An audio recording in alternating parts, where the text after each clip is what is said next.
Hello, everybody. Welcome to another Tuesday night chat. No, it's a Sunday night chat. Damn, I've been working this weekend. I'm all screwed up.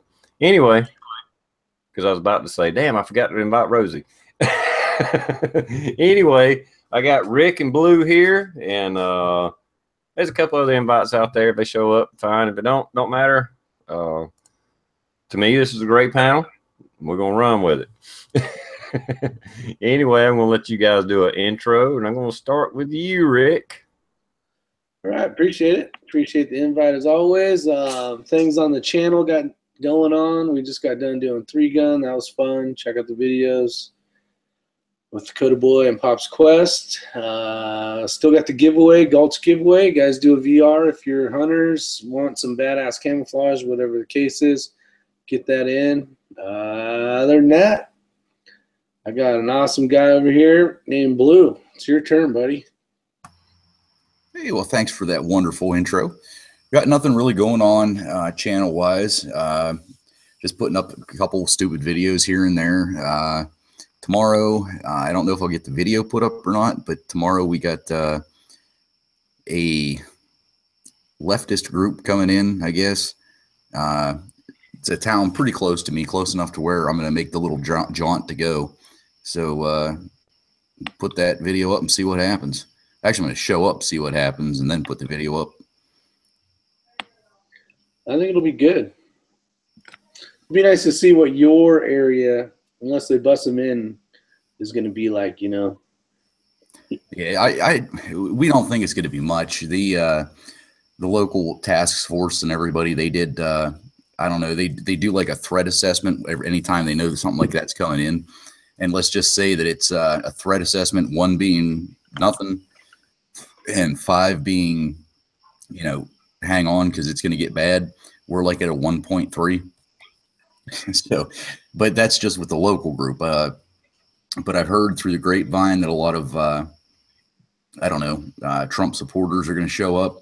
So if it's getting around that I don't want to say that they're going to, you know, there's not going to be bottles thrown or nothing like that. But, you know, if they think that there's going to be a lot of Trump supporters, I can definitely see them reaching out and saying to their other sister groups or brother groups, hey, we need some more people to show up, and you get those out of towners in, you know, who knows?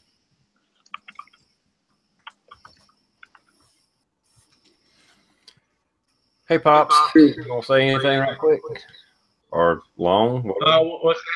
Yeah, I'm here for like about an hour. Just wanted to stop in and say hi. You know, the only time you get to talk to TR is if you come on a chat. So these days, so I figured I'd jump on here and say hi. Have you seen his calendar? It's booked up till January. He's too busy for us common folk, but that's all right. You know, we'll.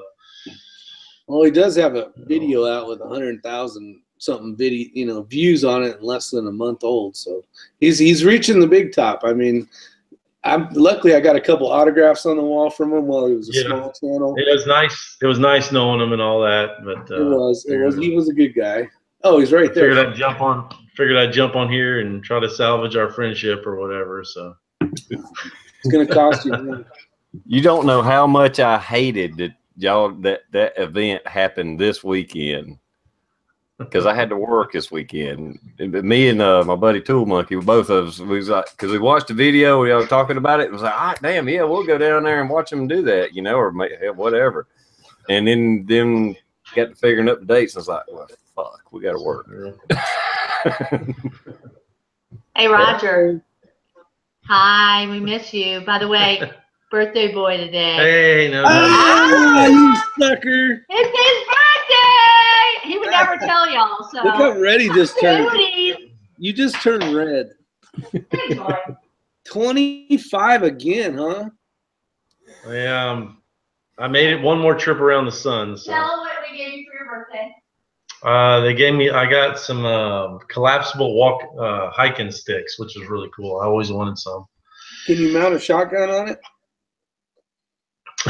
No, but you could beat somebody up with them. They're carbon fiber. I mean, they're lightweight but really strong. They're really nice. So. That's cool, man. Happy birthday. Thank you. Yeah, it's what's really funny was I thought I was turning 50. I'm turning 49, so that's fun. Hey, join the club. I'm 49 too. Yeah, you and me ain't that far apart. I remember that.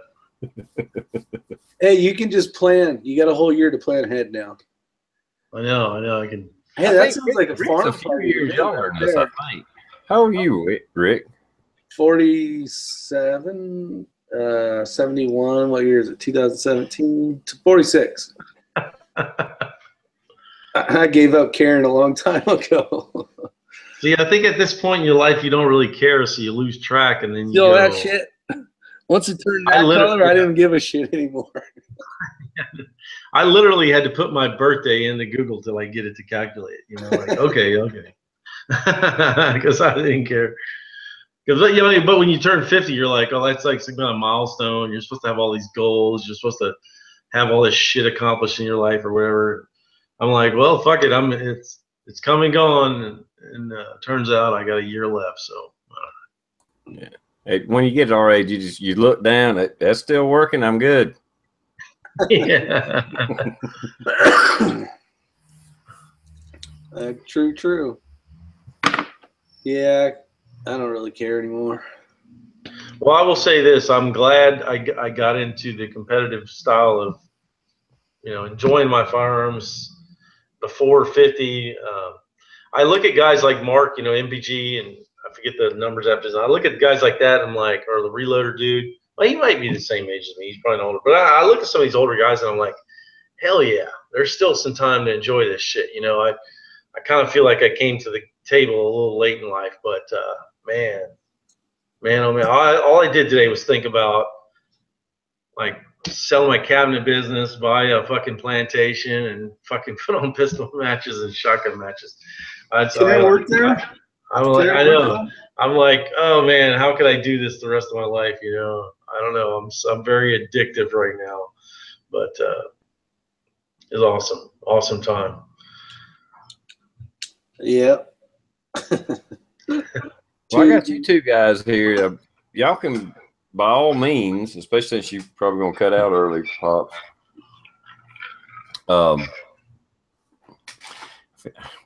Rob, I feel weird calling you Pop.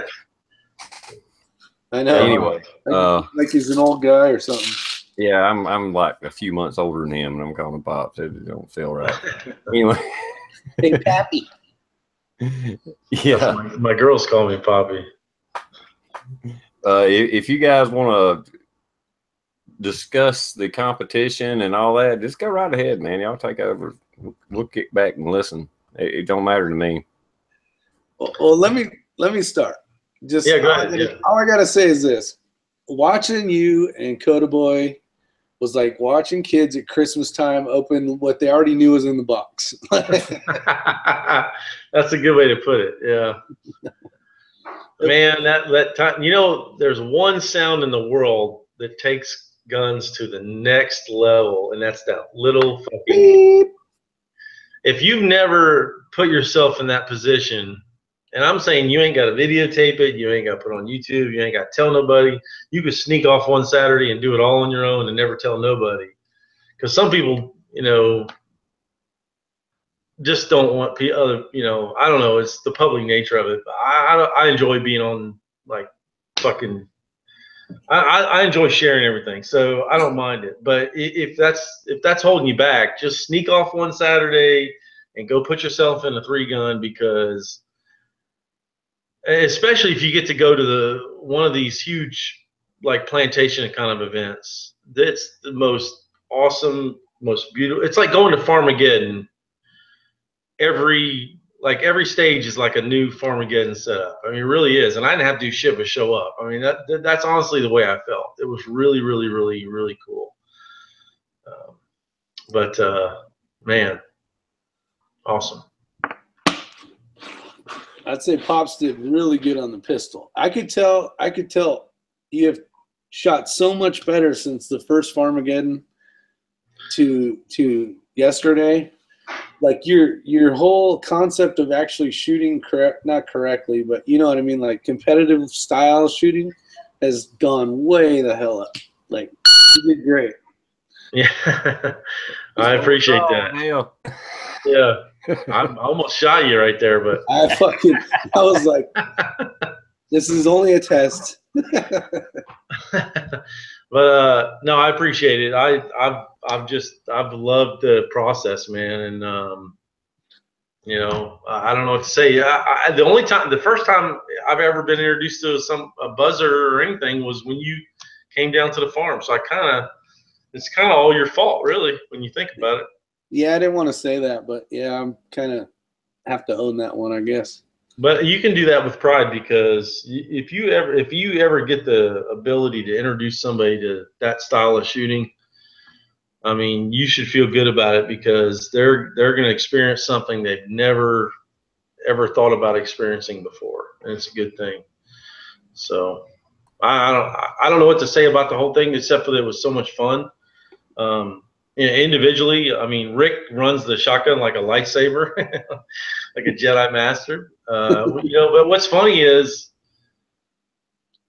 you know, I run the pistol pretty good, but I still had that one shit show with the pistol, and I don't know if you ran into any issues with the shotgun. We still have yet to reveal stage number 1 to everybody, which is going to be fun to show. Stage 1? It was our stage number 3, but it was stage number 1. Remember where you and I did the little, I bet this thing, and oh yeah. So you know that video footage where I put it way up on the hill. You know what I'm talking about? Yeah. Turned out fucking awesome. All right, so I'll let you handle that. That's going to be fun to show everybody, and then just Coda Boys running that stage. I think it was 4 with a pistol, and then the long range shots. Man, he put the video out on it. He crushed that. He did awesome. He shot that in 60-some seconds or 90 seconds or whatever, and I took 2 minutes. I took a whole phone 120 and timed out. And man, I was watching, because see, I didn't follow him through. I was so pissed off at myself. I was walking back to the truck. He was the next one to shoot, so I missed watching him. And so I only got to see it on the video. And I watched it. I'm like, oh my God, he crushed it. Amazing. Well, that's what kept happening to me. I would go put my shit in the truck, and then I hear boom, boom, boom, and then I'm like, fuck, I just missed Rob fucking shoot. I'm like, oh yeah, it was funny because it was you and then me and then Coda Boy. That was really, I wish they had us scrambled up better, but we were all 3 in a row. But. Yeah, I know it didn't give us much time to. Well, we got some video, but. Well, I'll say this. Or I'll ask you this: what was your favorite stage? Not because of how well you did, but what do you think was the best stage that they put out there as far as design or whatnot? I didn't like the long range ones because they're fucking too far, man. I would say. Yeah, but regardless of that, like just design wise, what do you think was the best stage? I like the jungle ones. The first one that I did, remember I was the first one up on the first one. That would have been a fun course if I didn't have to go first and we had already shot. Like I was like in strolling mode. Like I wasn't like competition mode. Not that I'm like hauling ass or anything, but I was like really like do, and I'm like I was rabbit hunting basically. I was looking around. Yeah. Might as well have had a cigarette. because you didn't get to see anyone else do it. Yeah. I am drinking. That's not tea. I would say my favorite course was the one we competitively tried to beat each other on mentally. I was going to say the same thing, because even though it didn't involve any rifle, which is the only downside of it, it was a plethora of everything. I mean, it literally had everything. So, and I can't believe we showed up there to watch the last squad finish, and there was people actually loading shotguns with slugs, so they could shoot that first box with birdshot, slug, and then move. I'm like, and then the minute we showed up, we totally saw it differently, and I guarantee you, both of our times just killed their times. Well, I don't know. Ray basically set it up like that. Basically, guys, this course was like it was a big open thing with some walls in it, and you had to engage stuff with certain. There was no rifle, so it was either a shotgun or a pistol, but you could shoot it with whatever except the paper had to be with a pistol. So everybody was coming up with these weird. No, the paper could have been birdshot or a slug. Oh, it could have been a slug, not a birdshot. Yeah, you can shoot paper with birdshot too. Not the cardboard, just slugs. Oh, really? Okay, that's why they were doing slug on paper. Okay. Yeah, so you had so many options, and it was kind of cool because I came up with this idea in my head, like, oh yeah, this fucking idea is fucking gonna be awesome, like, and I'm like, and Rob's all, I got my idea too, so I'm like, oh, good, let's see which one works the best, and Rob's ended up working out better, so. Well. But the whole thing about the shotgun, I get it. You can't beat a shotgun because when it comes to shooting those little 4-inch squares, and when you're 20 yards away with birdshot, you're like blam blam blam blam blam. You get anywhere close, and they're just gonna fall over. So yeah. But the way I ran it, I got a free reload, and my shotgun reloads would have cost me a lot of time. So anyway, it's really cool to see two people work it differently, and then watching that other squad work it totally differently was just, to me, they were the train wreck on that one. Totally. I smoked that Texas Star. It was fucking probably the best I've ever done on that. I was like, ding, ding, ding, ding, ding. I was on the shotgun that day. Yeah, that was pretty. Running a Texas Star with a shotgun is really, really cool. I almost wanted to do it just to do it, but I was like, ah, fuck it. I want to hit it with a pistol. Yeah, I could do it when I get home.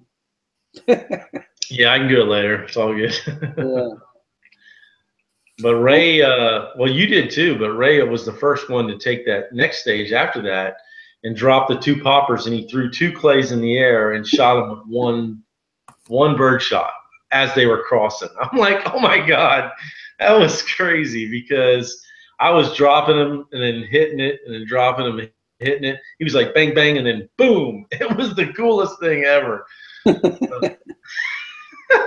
That's how those guys shave all those seconds off. I don't know how the hell they do that. Yeah, he was on the next level. Of course, that's why he finished like what, 6th or 7th on the whole match or something like that. He did it. Yeah, he was doing it. He got 8th. But he remember, he was shooting red dot against all those guys with scopes. Right. So for overall, he did. Yeah, he got first in his category, but 8th Oh, overall. he did. Okay, good. Okay. Yeah, and he usually would have done even better than that, but he had a couple hiccups. I was kind of surprised. Well, the one I seen where he had a problem somewhere, and I was like, man, I wish those were my problems. His problems were minute compared to my problems. But yeah. As a matter of fact, I just got done uploading. It's not live yet, but I just uploaded this. Yeah, it's done now. The tower stage, I'm putting that up here. I gotta pick a thumbnail, but I'm putting it up here pretty quick. That one was a train wreck for me. Oh, Baldwin Cheers is out here. Yeah, the train wreck for me as well. I mean, and I know we already talked about this last night on Rich's chat, so we don't have to go through it again. But it was really cool. I love the idea of the tower. You know, being able to, like, the whole stage was done on that one little 8x10 trailer. Yeah. It was a tower built on it, and you ran under it and over it and up on this ladder. I mean, I'm glad they did that. Only thing I missed was I thought we were going to be able to shoot in the house. I know, and that's awesome. Maybe next time they'll have it.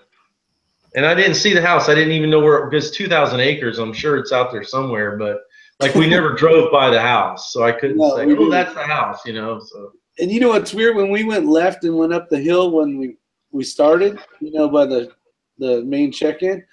Last time I shot there, we were on the other side of that building and went up that road. Oh, the right, up to the right. So that must go to the house. Yeah. This place is like what? It's like it's 2,500 acres or something like that. Yeah, it's a fuck ton of acres. That's what I want. Tool Monkey was telling me there's a lot of big time, like country singers and Ted Nugent and all these big time people go there and do hunts. Yeah. that's a big place. That's on the map of stars and shit. Well, they're doing 3-gun nationals there next year, which I'm going to go to, even just as a spectator. But I mean, if I can get a place to go shoot, I'm going to shoot it. But I have a funny feeling there won't be a spot for like regular dudes like me. But I'll go just to watch. That'll be like probably at least 12 stages on a national, right? Maybe 20. I mean, I don't know, but Well, it's usually 2 days. right. So I when I woke up this morning, I wanted to just keep going. I was like, oh, good. And believe me, I was up this morning the same time. I mean, I was in bed this morning the same time I woke up the day before. So like, Roger, old Rob, he'll be headed north a lot more lately. yeah, that Walnut Grove, I need to find out about that because that's only another, what, 20 minutes north? Yeah. That's a smaller one. Those are more bay style, and it's a fun shoot. Hey, no long range, good. That's my bag. I'm there. Yeah, I think the longest there's 200 yards. I think that's about my maximum right now is 200 yards, and that's if I'm lucky. It's funny is in my living room tonight, I'm like all trying to figure out how I could get a better rest, and I found out that if I sit on my ass, you know, on that one long range stage, I was down on my knees and I had the rifle propped up and I missed almost everything. I did some trigger tests today, and if I sit on my ass with my knee up and I like wrap my elbow around my knee, so you got like 3 points of contact, the rifle don't move that much. So I'm like, I should have just done that and said, fuck the board. You know, my problem is I didn't test any of that stuff out ahead of time. I had no idea any shooting positions. So I just threw the rifle up on that piece of wood and started cranking out rounds. I mean, I recommend anybody that's going to go to a 3-gun event, check out different ways you can set your body up and watch your sight picture. You don't even have to shoot. Just look at the scope, sight it. I was sighting stuff across the marsh, like at least a couple hundred yards away. And I was like watching the whole thing bounce around. And then I sat in this one position where I could really, I put one foot up and I locked my leg over there and I did that. And man, the rifle didn't hardly move. I'm like, there you go. There's a good position. So half of that's nerves, timer. Oh, I know, but I mean, but even in the living room, I could tell the difference. Resting like this on the sofa and squeezing the trigger versus wrapping myself up properly in a predetermined scenario. Yeah. So those kinds of things would have really helped. You know, you really let me down there. You didn't tell me to practice that, so it's all your fault. I can't give you all my secrets. Shit, you almost beat me. I was nowhere near beating you. I think you were. Well, I beat you on 2 stages at least, but I think you beat me by a whole minute, I think, overall, probably. Those were your timeouts that killed you. Oh, yeah, I went to battle on stuff I didn't have to. But you know what? I was there to see if I could hit them, not to fucking win the match, so it's all good. I didn't even care. You guys showed up. We had fun, and that was all that mattered. I was disappointed that my other buddies, not Ray and Matt, but the other two, Jeff and Brad, they did freaking phenomenal. Like, usually, like, I beat Brad at IDPA, and me and Jeff battle it out, but he usually gets first and I usually get second when it's us. But those guys kicked my ass.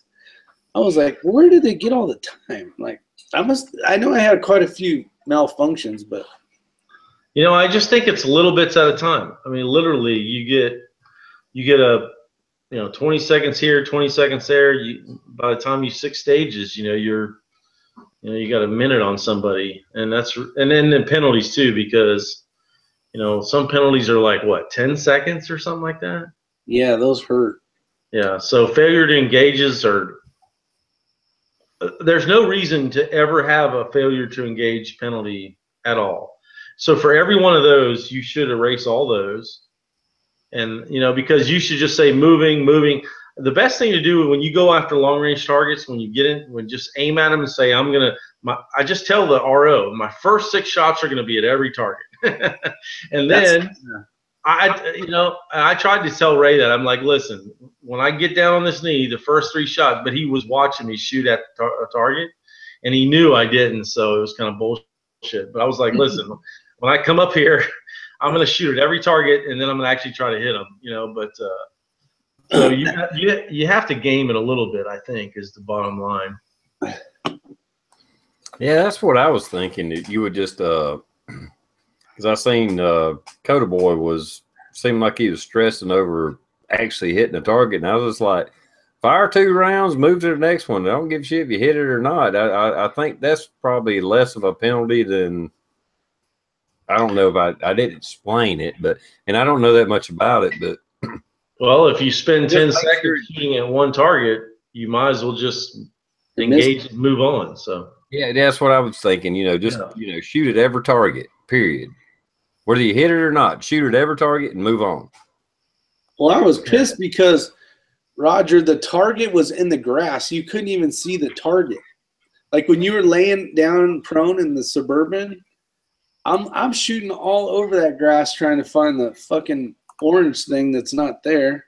Oh, and that's the other thing. You come to find out it was black. Why did everybody prone out in the Suburban? I would have totally, looking back on it, I would have shoved my shoulder up against the left side of the Suburban and like somehow tried to shove my body up in one of those window pockets to get 2 points of contact and shot it that way. Because the fact that you prone out is like only because everyone else does that, or shove the rifle up against the right side of the Suburban. I don't know. Looking back on it, I'm like, what the hell was I doing? But you get way better stability. The problem is you couldn't see the target. Well, I could see. But if you're gaming it, you shove your rifle up against the Suburban. You hit the first 2 or 3 closer targets. You get your hits. You engage the other 4, and you're done. Yeah, because you basically jump on that hot ass fucking mat, and then the brass rolls into your arm as you're going, and you're sitting there burning yourself.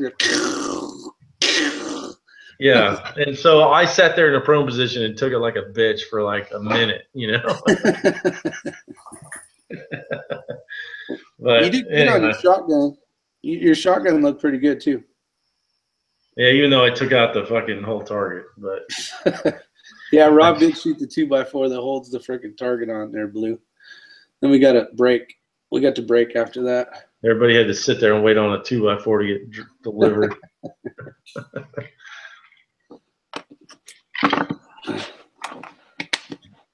So what's this documentary, Blue? Can we talk about it?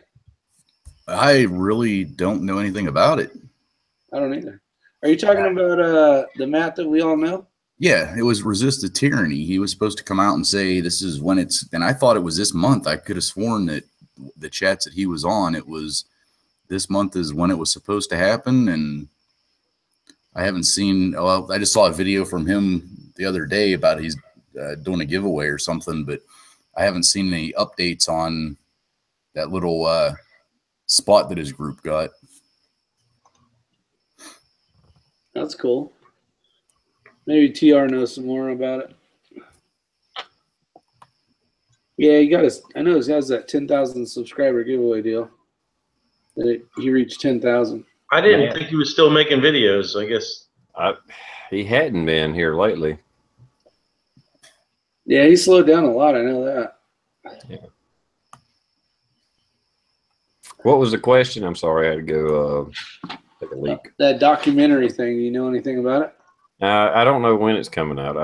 The way I saw it on Facebook, I thought it was already out, but maybe it's not. I don't know. WTF SoCal. I invited him, dickhead.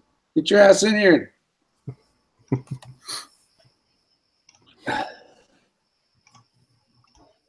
Oh, he does most of his videos on Facebook now, Greg said. Yeah, he does. Oh, yeah. Oh, one beer. Not even close to as good as sweet tea. It's because you have to have a couple more. Yeah, true. Yeah, where'd Johnny Master at Arms Dunn go? That is a good question. He travels so much now. I guess and the political chats just got kind of preaching to the choir and also bringing in the wrong audience to a degree. And that's the reason I went, because when I first started doing this chat, it was purely political news, blah, blah, blah. And we had pretty good crowds, don't get me wrong, but it was just like not really the crowd I wanted to be talking to. And it was just better to talk guns and have fun. And yeah, you can only be serious for so fucking long before either you're going to lose your fucking mind or just ease up, back off. You have your knowledge. We're not reaching any new people, so what's the freaking point? And it's just, okay, I mean, I still prep. I still keep up with the news. I still keep up with politics, but we don't have to talk about that 24/7. Yeah, and it not that it's sad news, but sometimes it is, and it's just kind of downer shit. It gets old.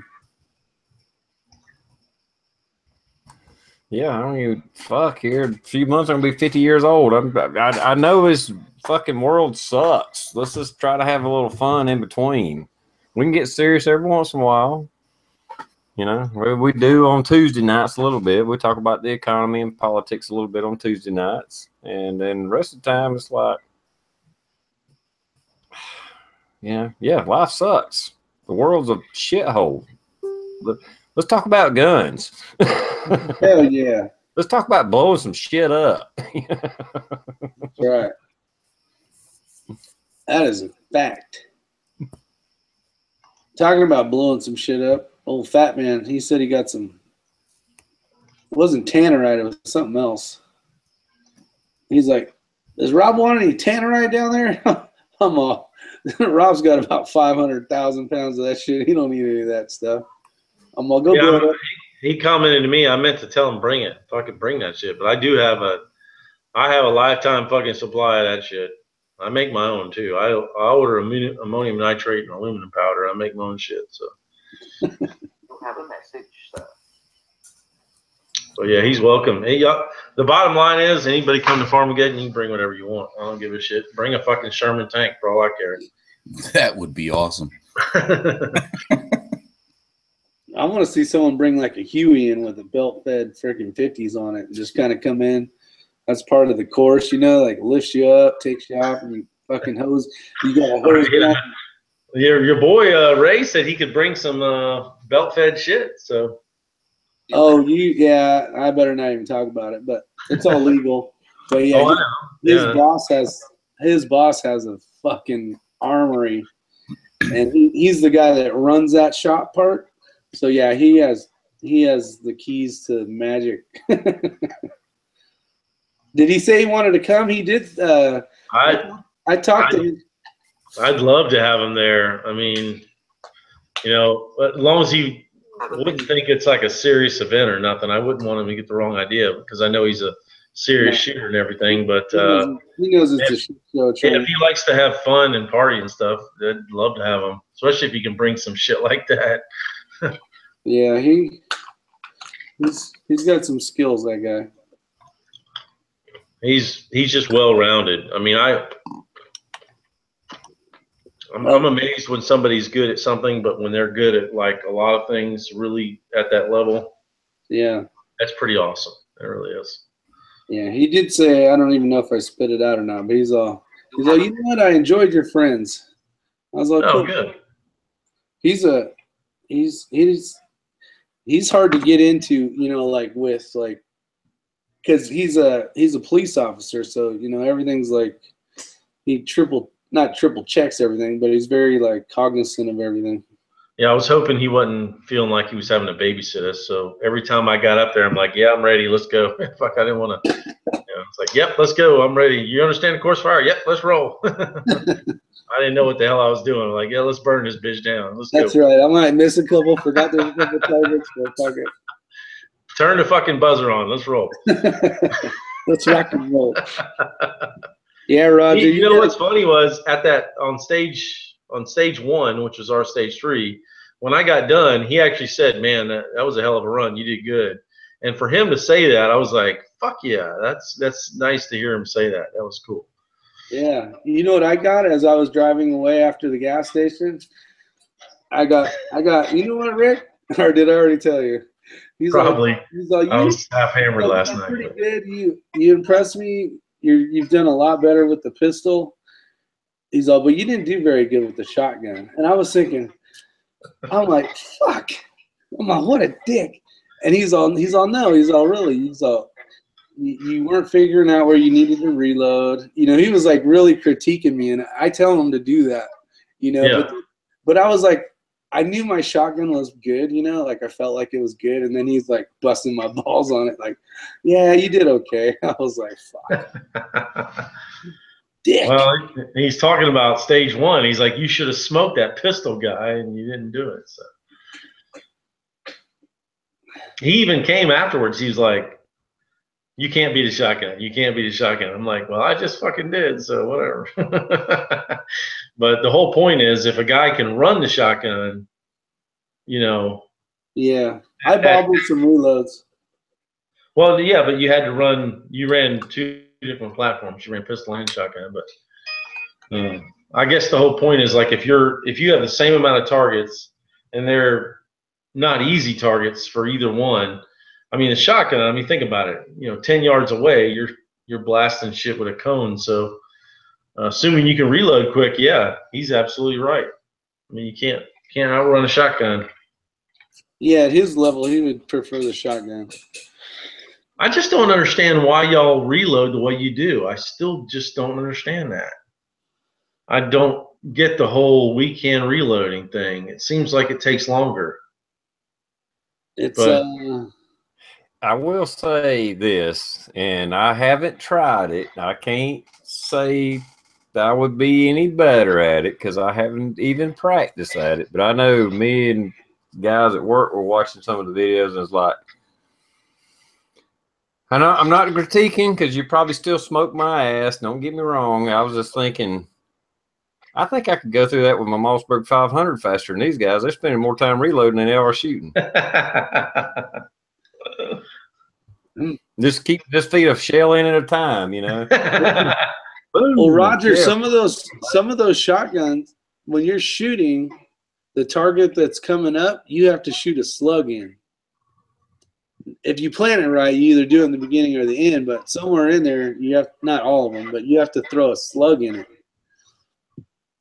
And I will tell you this right now, shoot your slugs in the beginning, not the end, because the minute you have a malfunction, like this video I'm fixing to post, once I lost track of that slug, I had to open the breech every time to see if it was blue or red to know where to hit it, because if you take that slug on anything but that blue target, you're done for the day. So I had to just, it was almost like single shot in a damn rifle. It was terrible, but I had no option because I lost track of it. So yeah, well, there again, that's, I think I do better with my damn 500 or even my, I would say my Winchester 1400, but hell, the damn magazine only holds 2 rounds. I mean, with one in the chamber, it's max 3. You know, so there were guys there with pump shotguns. Yeah, I think I would have done better with a pump shotgun. At least if I looked at a target, I would know which, you know, I shot around. Yeah, he was like bam, bam, bam, and when he got the slug, he left it open, shoved it in there, bam, bam, and kept going. I mean, he actually, to me, it looked pretty good, really. So. Yeah. Well, and that's part of that heavy. I'm not downing you guys, but you see it on video, and it's like, fuck, it took whatever seconds to load up. I'm not no, sure. But it's them 10 in a row that you go bam, bam, bam, bam, bam, where you make the time up. So yeah, now I will agree with that because I did see Rick do that where he just fucking cleared that damn table with plate. Yeah. Like, well, I couldn't do that.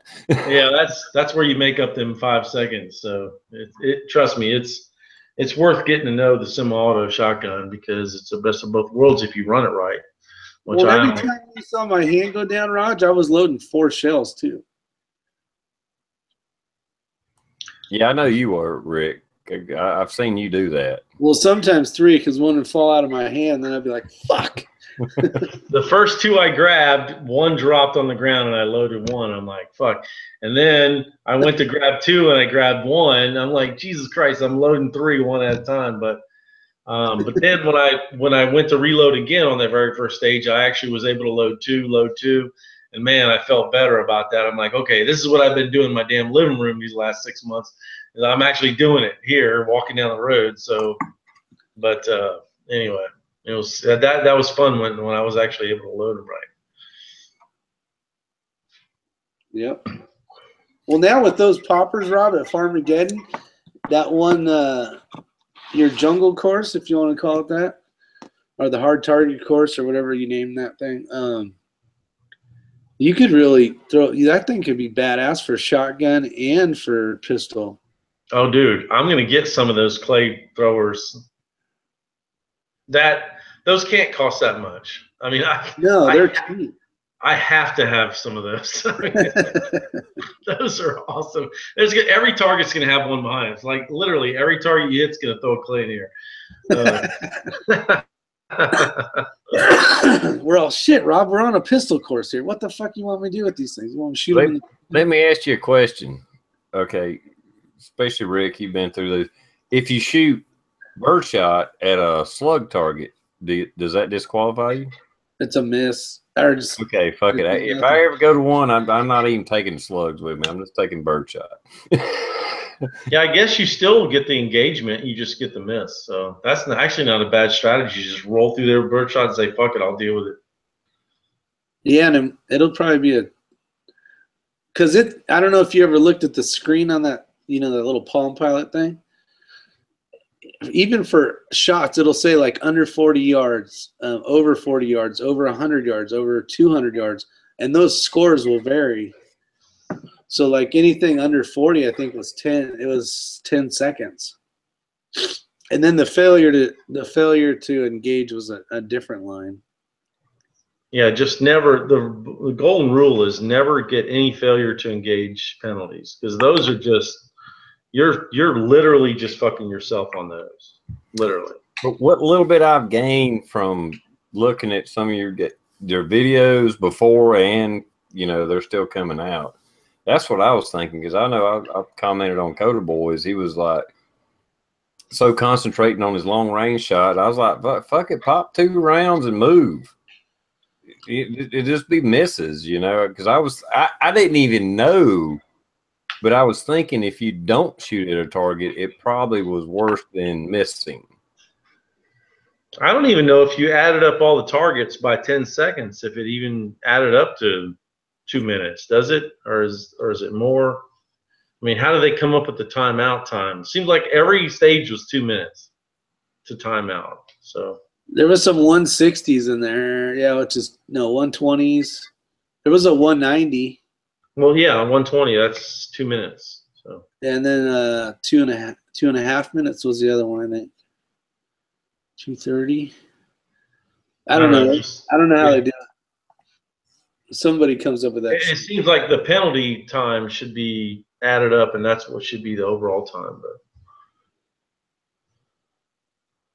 the penalty to failure to engage and failure and miss on every target. Add all that up and give you all that time to screw it up, because then it's like apples and apples, So that's what from what little bit I've gathered, I think you're better off missing than just concentrating on one target. Oh shit, I gotta hit this target. I gotta hit this target, and keep missing, and timing out. Fuck it, just fire a couple of rounds, go to the next target. Fire a couple of rounds. I'm from what I've gathered, you'd be better off doing that than you would concentrating that I got to hit this target before I move to my next target. Does that make sense? Well, especially for the factory guys, because they're either rolling iron sights or red dots. And you show me a dude that can hit a 480-yard target with a red dot, and I will, I'll be like, I'll get on my knees and go like, oh, you're the man, because so those guys know they have to game it. So they have to hit all their targets, they have to engage all of them, and then shoot the ones they know they can hit and go, I'm done. And that one dude, I forget his name, but he was like, I'm done. Matt. he wanted to make sure. Was it That Matt? was Matt. Yeah. Yeah, he was like, I'm done. He wanted to make sure everybody knew he was done. So, I mean, I knew he was trying to score points and all, so that made sense to me. You know, we even kind of half-assed done at it. Farmageddon, you know, when we was doing our little R3 gun version of it. Yeah. Which y'all probably all change that shit up now. But anyway, you know, we talked about it, and it's like after 3 or 4 shots, can't we just move on? You know, whether you hit it or fucking not, you know? Right. Yeah, take 3 shots at it and move on. That's exactly right. Because we don't ever do penalties and stuff. That's too hard to calculate. It's just, all it is time. Just look at the clock. That's it. I don't want to get in. It does suck though, Raj, when you're sitting there and you're like, and it's like dink real close to it, you know, like on a like steel plate kind of deal, and you're like, fuck, I know I can do it this time. And then you get close on the other side, so you're like, why not just squeeze off a couple more? And then before you know it, you did 3 or 4 rounds. That's what happens. Well, the way I look at it, I kind of equate it to at least if it was a real situation. I know we're talking apples and oranges. A real situation. If I hit within a foot of somebody and fire 3 rounds at their ass, I at least get their head down and they're not pointing their gun at me anymore, and I can move on to somewhere else or get out of the fucking way. I just want 3 rounds at their direction. If I can hit them, that's great. But if I can't, I mean, I got like the only gun I have a scope on is one of my ARs, and it's a 1 to 4. So if you start talking 500 yards, I'm just going to get it near them. That's what my problem is. Yeah, I mean, even 100 yards, those offhand, well, those 50s or 75s on that one stage, those 4 offhand before you could rest on that board. Well, those 50s, I mean, 50, I mean, before you could even get to the long range part of the rifle, they were at least 50 yards. They might have been more. And those pieces of targets, I swear to God, were no bigger than your laptop screen. I mean, they were like that. And you had to hit them, and the one of them sumbitch was down in the grass, and you had to like shoot through the grass to hit it. And anyway, so they're fucking tough. It was very challenging. And the way I gather it is they said that they had a long range competition the week before, and they basically left all that shit up and just worked the 3-gun thing around. And I'm like, great. And that was the last thing I wanted, was a bunch of long range targets to hit. And 3 of the stages were shooting out to fucking Kingdom fucking Come. I was like, what's the range on this bitch? It ain't Kingdom fucking Come, so just fucking just lob them in, you know. 460 yards. All right. I'm calling in an airstrike. Yeah. Can I get a drone strike, please? What else is going on, TR? I think these guys are sick of us. Yeah, it only gets fun for so long, and then you start talking about the same old shit. Well, First Fire asked if we could discuss what's happening and what's to come. What does that mean? Yeah, you have to be a little bit more specific. What are you talking about? North Korea? You talking about Antifa? You talking about the next 3-gun tournament, or? Yeah, I know, right? Nobody hit the 500-yard, Billy. Yeah, well, it was only 480. It was only 480. Oh, and even the dude that was on our squad that won his thing, he engaged it and said, "Fuck it, I'm not going to hit it." So he had a red dot though. Oh, I know, but I might as well have had a red dot, for crying out loud. I should have just done this in the back of the Suburban, just like. All right, moving on. Okay. Yeah, but seriously, why does everyone prone out in that thing? Because you got more body contact than the. I know, but Yeah, I don't know. It just seemed like if you would have just shoved your whole body up against the right side of that Suburban and just like rested your elbow against the window and shoved the muzzle against the back of the door, like it would have been more stable. I don't know. I'd love to be able to walk out there right now and try it, but you know how you always Monday morning quarterback, you always like, well, shit. I can tell you, you're not going to hit it. Oh, I know I wasn't going to hit it, but I was just curious. That's all, I guess. You know? That's the deer hunter coming out in you. Just get a rest up against a fucking tree that you're standing next to. And yeah, this Suburban was pretty cool though. It was the old school. I had a tailgate and big wide open, and it's pretty awesome. Till you dive into it and all your shit fucking catches on the door. What I noticed is a bunch of dudes were ditching their chest rig, like fucking throwing that shit out before they dove in. And I figured it this way: if the shit was going to come off, it was going to come off as I was going in there, and a few rounds did. They just took off, but anyway. The target was as big as your laptop, folded closed. It's like a 10-inch steel at 400 yards. Nobody hits that. I don't give a shit who you are. I don't give a fuck. It was fucking small, and I swear to you, some of that shit we had to shoot, it looked like this. No, like for reals, like when you look down there. Yeah, looked like a fucking lollipop, yeah. You know, and this was the close stuff, and it was probably 6-inch plates. Those weren't that bad, but the other shit, I'm like, those can just go fuck themselves. It took me 29 shots to hit 8. Was that a 6? Those were was that 6 on the plate? Yeah, 6 of them. Yeah, I know those were 6-inch steel. So it was 8 targets. It took me 29 because I had a 40-round mag, and when I was done, I loaded it back up, and it took me 29 rounds to reload that magazine back up. Well, you know what's funny? I remember you saying that, and I was sitting there watching your video before I put both of them together, and it's just like.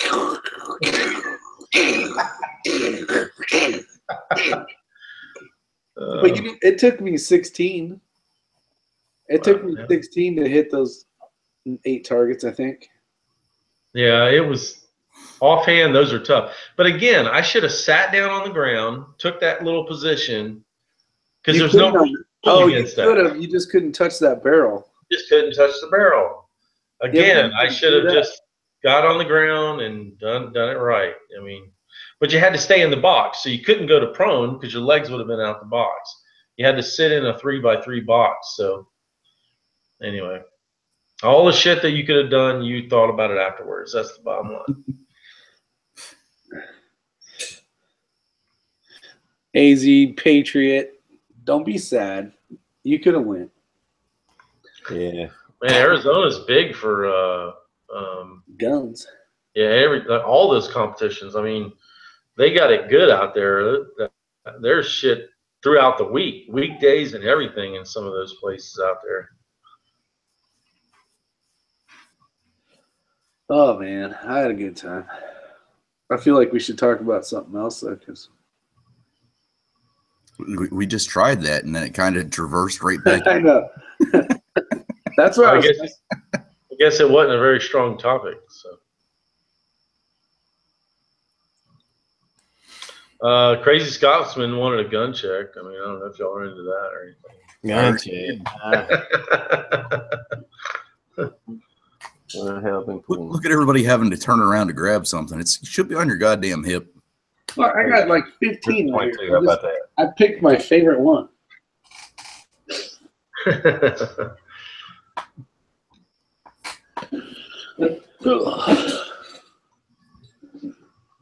picked this one. Do y'all ever listen to NPR? That's a funny subject, but there you go. Is that the old Infinity? Yeah. I love this guy. Man, it was hard for me to watch that one time where you were having issues, but hopefully it was just the magazine. Yeah, it was a mag. What happens too is when you're running so the magic reload for this is, well, you know, all the grains I told you about in the powder. But Yeah. you run hollow points in here because they're pointed more. And if you don't, if you run berries, you got to keep that feed ramp oiled, and I didn't do that.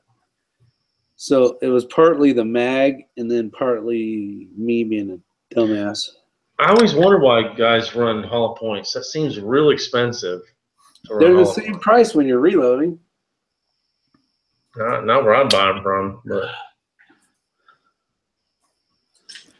Now this is maybe stupid, but wouldn't, I'm just going to call them a round nose or a flat nose, wouldn't those actually be more consistent than a hollow point for like competition, long distance shooting, just because of the aerodynamics?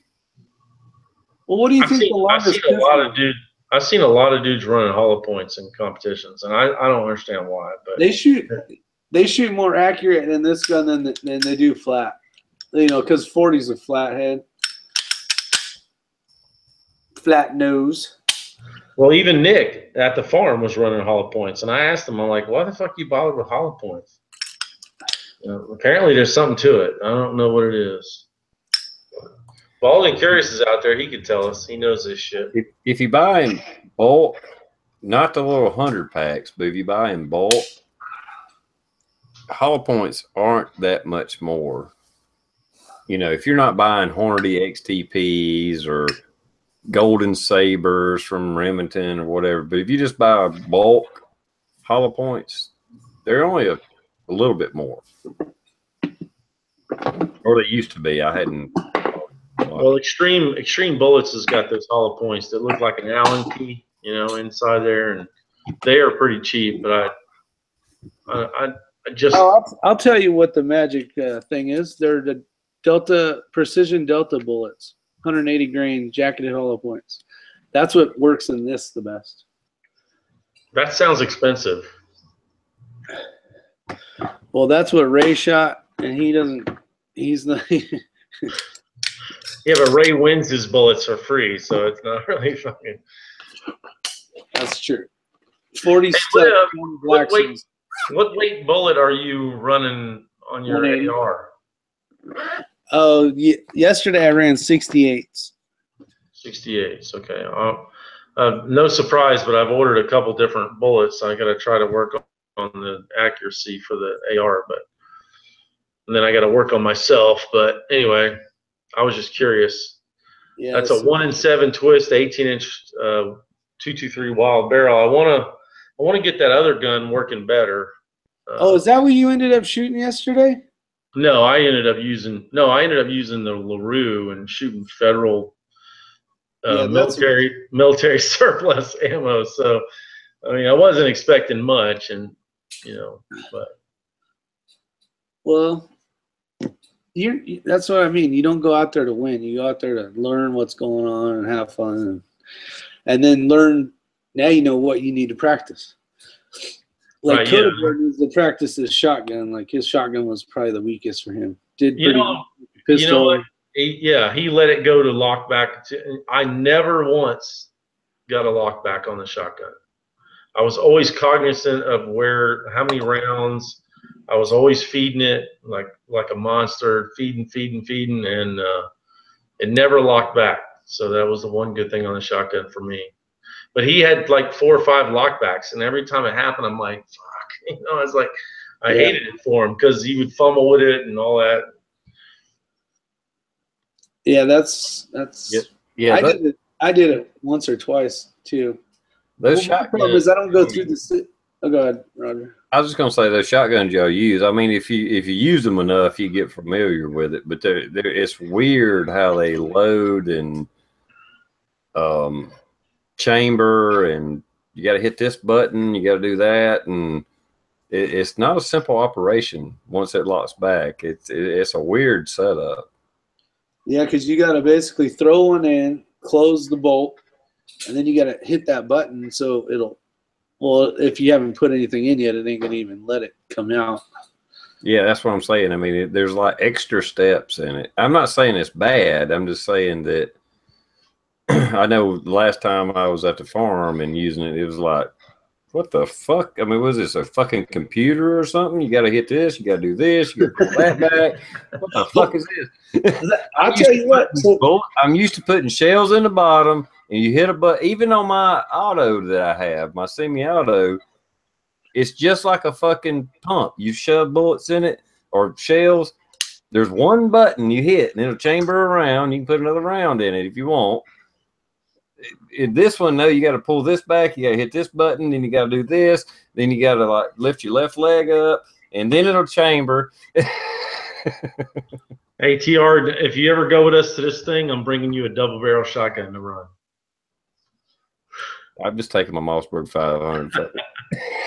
hey, you know what? You should go with that and just have fun. Fuck it. Well, the bottom line is at the end of the day, the thing you run the best is going to pay you the best at the end of the day, because there's no such thing taking a Ferrari and putting mud tires on it. If you catch my drift, you know what I mean? It's better to get a moped and put the right, run it the right way than to get a Ferrari and put mud tires on it. So. Well, it's like it's like any gun. I don't care if it's a rifle, shotgun, or pistol. Until you become proficient with it, you're awkward as fuck using it. Right. Yeah. If you have that gun and you practice with it, shit just comes natural. Yeah, Bad Belly, that's unlimited where you can run those stripper clips basically of shotgun shells. I wouldn't know what to do with one, honestly. I wouldn't know it. Yeah, those guys. I do it, Rick. I do have a question. Is there a maximum magnification on practical? Yeah, I don't know. I thought it was 1 to 6, but he said 1 to 8 yesterday. Yeah. And the minute I got home, I started pricing 1 to 8 scopes. So I was like, "Oh shit! Can you run a friggin' 24 powered fucking Vortex badass scope or something?" I mean, the problem is you needed to stay at a 1. You never got to shoot anything close, like where you're running around. But you could put 45-degree iron sights and still run practical. You just can't put a secondary red dot on practical. So, I mean, why not run a high-power scope for the long shots and some iron sights on a 45? That's my whole point. You could do that.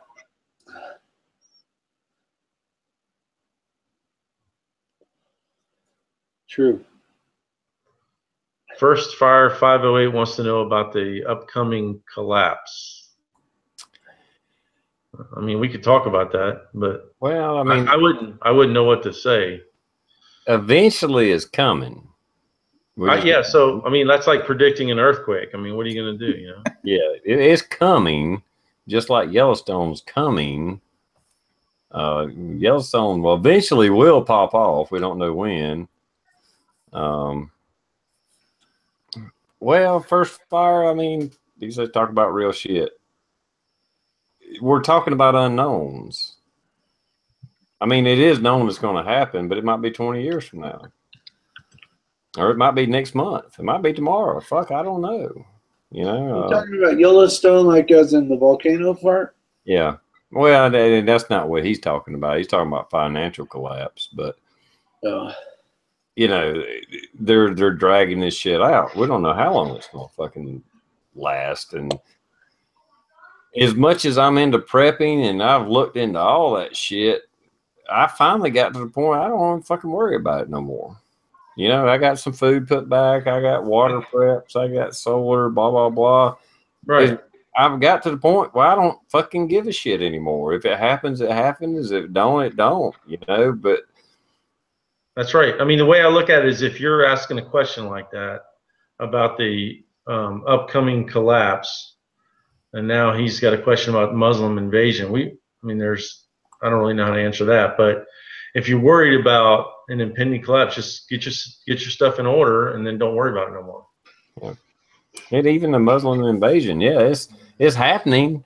Trump's trying to slow it down, but all the Republicans and Democrats are against him. So what? I don't know what I'm supposed to do about it. Yeah, I'm not going to worry about it. I carry a gun every fucking day of my life. All I can do is protect me, be politically involved, do whatever I can, but I'm almost 50 fucking years old. I've gone through a lot of horse shit in my life. I've had a lot of bad shit happen in my life. I'm tired of fucking worrying. I'm tired of fucking fretting. I'm tired of fucking, being on my edge. I have been that way. Been on the edge of worrying and what's going to do. You know what? Fuck it. I go to work when I got to go to work. I have fun when I can have fun. I fuck when I can fuck. And, whatever happens is going to happen. Me, one person on this entire earth, there's not much I can fucking do about it. We can talk about stuff and we can discuss it, but I'm not going to fucking fret over it. I'm not going to worry about it because I'm tired of fucking worrying. I'm tired of being scared. I'm tired of being, fuck all that. Life is short. I've lived most of my life. I've lived over half of my life already. Half of my life was gone years ago. Like I said, I'm almost 50 years old. I've only got, 15 good years left in me, and I'm going to be going downhill like a motherfucker after that. 65, 70 years old. I'm just here, That's well said, TR. I mean, fuck being scared. You're prepared, just like most of us here on the panel. You're prepared for the short battle, and if it turns into a long battle, you're prepared to do whatever you need to do for that. But fuck being scared. Done being scared. Just live, and if it happens, take care of it. Well, the whole point of getting prepared is so you don't have to worry about all this dumb shit. I mean, so I was a prepper for years, and now I've got myself in a good situation. I'm moving on, as they say. So moving on up. Moving on. No, just moving on. That's it. I can fall back on my preps, but I'm moving on. Well, I mean, don't get me wrong. I pay attention. I see what's going on. I understand what's going on. I interact with that to a degree, but I can't solve the fucking world's problems. We can talk about things, but to a point. There's so much horse shit going on right now. I don't even know where to go to have a serious conversation, because to me it's like we're beating a fucking dead horse. North Korea, fucking climate change horse shit, which I think is horse shit. Trump being shunned, and no matter what you think about Trump and whoever's president or whatever, I still think the president's fucking puppet. I always have. So Trump can only do so much. Bush can only do so much. Obama can only do so much. If the people around that president wants things to go to shit, it's going to shit. And they proved that with Obama, because Obama didn't have no fucking power. But the people in power around him wanted turmoil in America. And they built it up.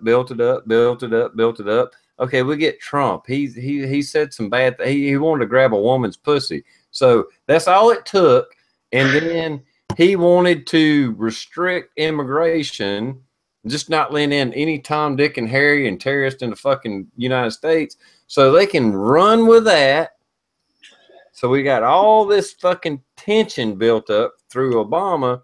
We got Trump in power now. He's just a fucking puppet like any of them. He ain't got no fucking power. And the oligarchy that is controlling the fucking world can do whatever the fuck they want. And that's what they're doing. All right, I got serious for a minute. I even used a few big words. How about that? I know what the fuck's going on. I'm concerned about it. But there's no use of talking about it on my Sunday night chat, because we're not going to change a goddamn thing about it. How about that? Can I get a hell yeah? Ain't nobody got no time for that. Ain't nobody got no time for that shit. It's the God's honest truth. I mean, you got this crowd here that, we could all sit around and circle jerk, but what's the point? We all agree that shit's going bad eventually. We all agree we should get our shit together, and But that was 5 years ago. I'm fucking now. I'm getting on with. I'm enjoying shit. You know, I'm gonna do what I want to do. Fuck everything else. If you don't have shit set aside, just fucking watch TV with all the goddamn Irma and Harvey. You don't need to have a fucking zombie apocalypse. You got fucking zombie apocalypse every week coming out of the fucking Atlantic Ocean.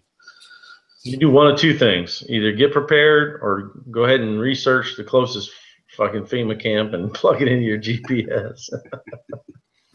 I will talk. We can get a little bit serious just for a second, since we are talking about a little bit about the weather and these hurricanes and shit. Wait a minute. We have to get serious for a minute? No, we don't have to get real fucking serious. out of here. See you guys. I got shit to do.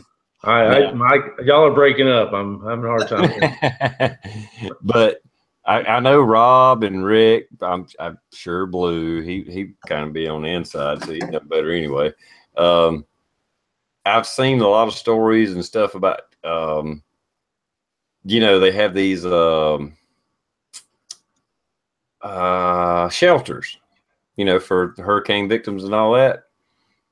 Once you step in that motherfucker, I'm not saying they're all like that, but I've been seeing a lot of stuff about it. Once you step in and you basically, yeah, I'm here, here's my name, blah, blah, blah, you're in fucking prison. You can't fucking come and go as you please. You're there until they tell you can fucking leave. Yeah, I've never been in one, but I bet you're right. They're like, for your safety, you can't go until we tell you. I bet that's how it works. You can't just go out at 10 o'clock at night. Well, I don't want to go. No, they're not going to let you do that shit. Yeah, but what about people that smoke? They got to go outside to smoke, right? Well, they might do that. Yeah, there's a fence. Don't worry. There's a fence with fucking wire on it. It's like a concertina wire smoking area. I mean, they got pets and all too, so you got to be able to walk your dog and take a shit out there too, right? You're not allowed to take your dog to those things. You ain't got time for that. Insane. Everybody's got a pet. They got to allow pets. That's un-American. How many FEMA camps have you seen? How many of those little shelters have you seen with somebody with a dog or a cat? I've never really paid attention, but I would. I mean, but I'm not gonna leave my dogs, you know, to fend for themselves. They coming with me. That's. I'm not going to a FEMA camp either. I know exactly. I'm going to Farmageddon camp. Exactly. You'll be an hour north of your house, or. Yeah, well, like I said, me and the guys at work were talking about that because we've been seeing that. Just like the people that live in the Florida Keys. Yeah, it's fucking devastated. There's no power. There's no water or whatever. But you know what? They can't go back to their house. They won't let them go back to their house. They're not allowed to go back to their house. It don't matter that it's flattened. That's your fucking property. Nope, you can't go there. You left. You can't go back. And if you go to one of those fucking shelters, you just can't come and go as you please. You just walked into prison voluntarily. You walk in, you're done. You leave when we tell you can leave. Because they don't want people out there looting and all that. I get kind of what they're, you know, they don't want, you know, people out there on the streets. But basically, you walked into your own fucking prison. Don't never go to a fucking shelter. I'm wondering if that's true, though. Like if you go in one and you say, well, now I've got another place I want to go. I mean, I wonder if they do say, no, you can't go until it's safe. You know, like I said, I've never been in one. Matter of fact, I've never talked to someone who's ever gone to a shelter. So I don't know. Well, when I get back, I will be meeting up with one of the guys that was sent over on our FEMA USAR team, Urban Search and Rescue team. They sent a module as a Swiftwater rescue module, and they had some time, you know, walking through all that when they're on their off time. So maybe he's got some insight that I can get, and I'll get back to you guys. I'm sure it varies on the condition of the catastrophe that may have happened. You know what I'm saying? You know, I'm sure it varies, and there's different conditions that they set. But if it's a bad enough one, I mean, you can walk into a shelter and you're on lockdown. That happens. Well, you figure martial law, right? You got to be back before what, 9 or 10 or some shit. at night? Got to be before dark or something? But I mean, like, they do allow you to bring all your guns and ammo in those things, right? I have my range cart full of fucking AR-15s. I just need to come in for a couple nights if that's all right. I don't think that'd fly, buddy. but Yeah, if anybody's curious about that, fact check me. Look it up. Do some research on it. From what I've gathered, but like I said, it would depend on the emergency and in the area and what's going on. But if it's bad enough, if you walk into one of those public shelters that FEMA's running, you ain't walking out until they tell you to walk out. So just remember that. Because me and my buddies were talking, was like, I don't care if they come in door to door, I'm hiding in the woods. And it's like, yeah, nobody's home. I already left. There's a fat man right there. Yeah, you ain't gonna round me up and take me to no damn shelter. I'm good. I'll make a getaway. You know what, though, in Florida, because I was watching some guy talking about how the way he named the video is like maybe preppers are smarter than you think or something. And he had a bunch of views on it. But like in Florida, right, you're on the peninsula, you probably really can't stay at your house. So you'd have to definitely, you know, have your shit ready to go or pre-staged somewhere, or because no basements, so you can't. Dude, trust me, when a storm comes, I have issues. I have 3-4 days out. I'm moving stuff. Logistically, it's a nightmare because I don't leave my guns here. My ammo's got to. I have certain things that I do with all my ammo and stuff like that, and my gear, expensive gear. I mean, it's logistically, it's a nightmare, and it's not easy. But I ain't leaving it here. That's the bottom line. Now, with your videos, you were like right on that fucking edge. I mean, you were literally on the edge of being flooded or okay.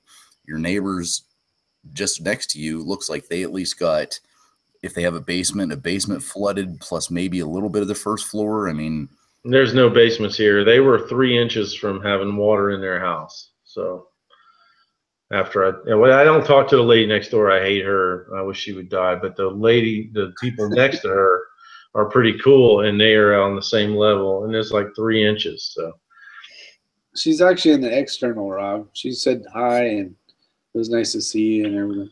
yeah, she's a wonderful lady. I wish she would fucking go pound sand. So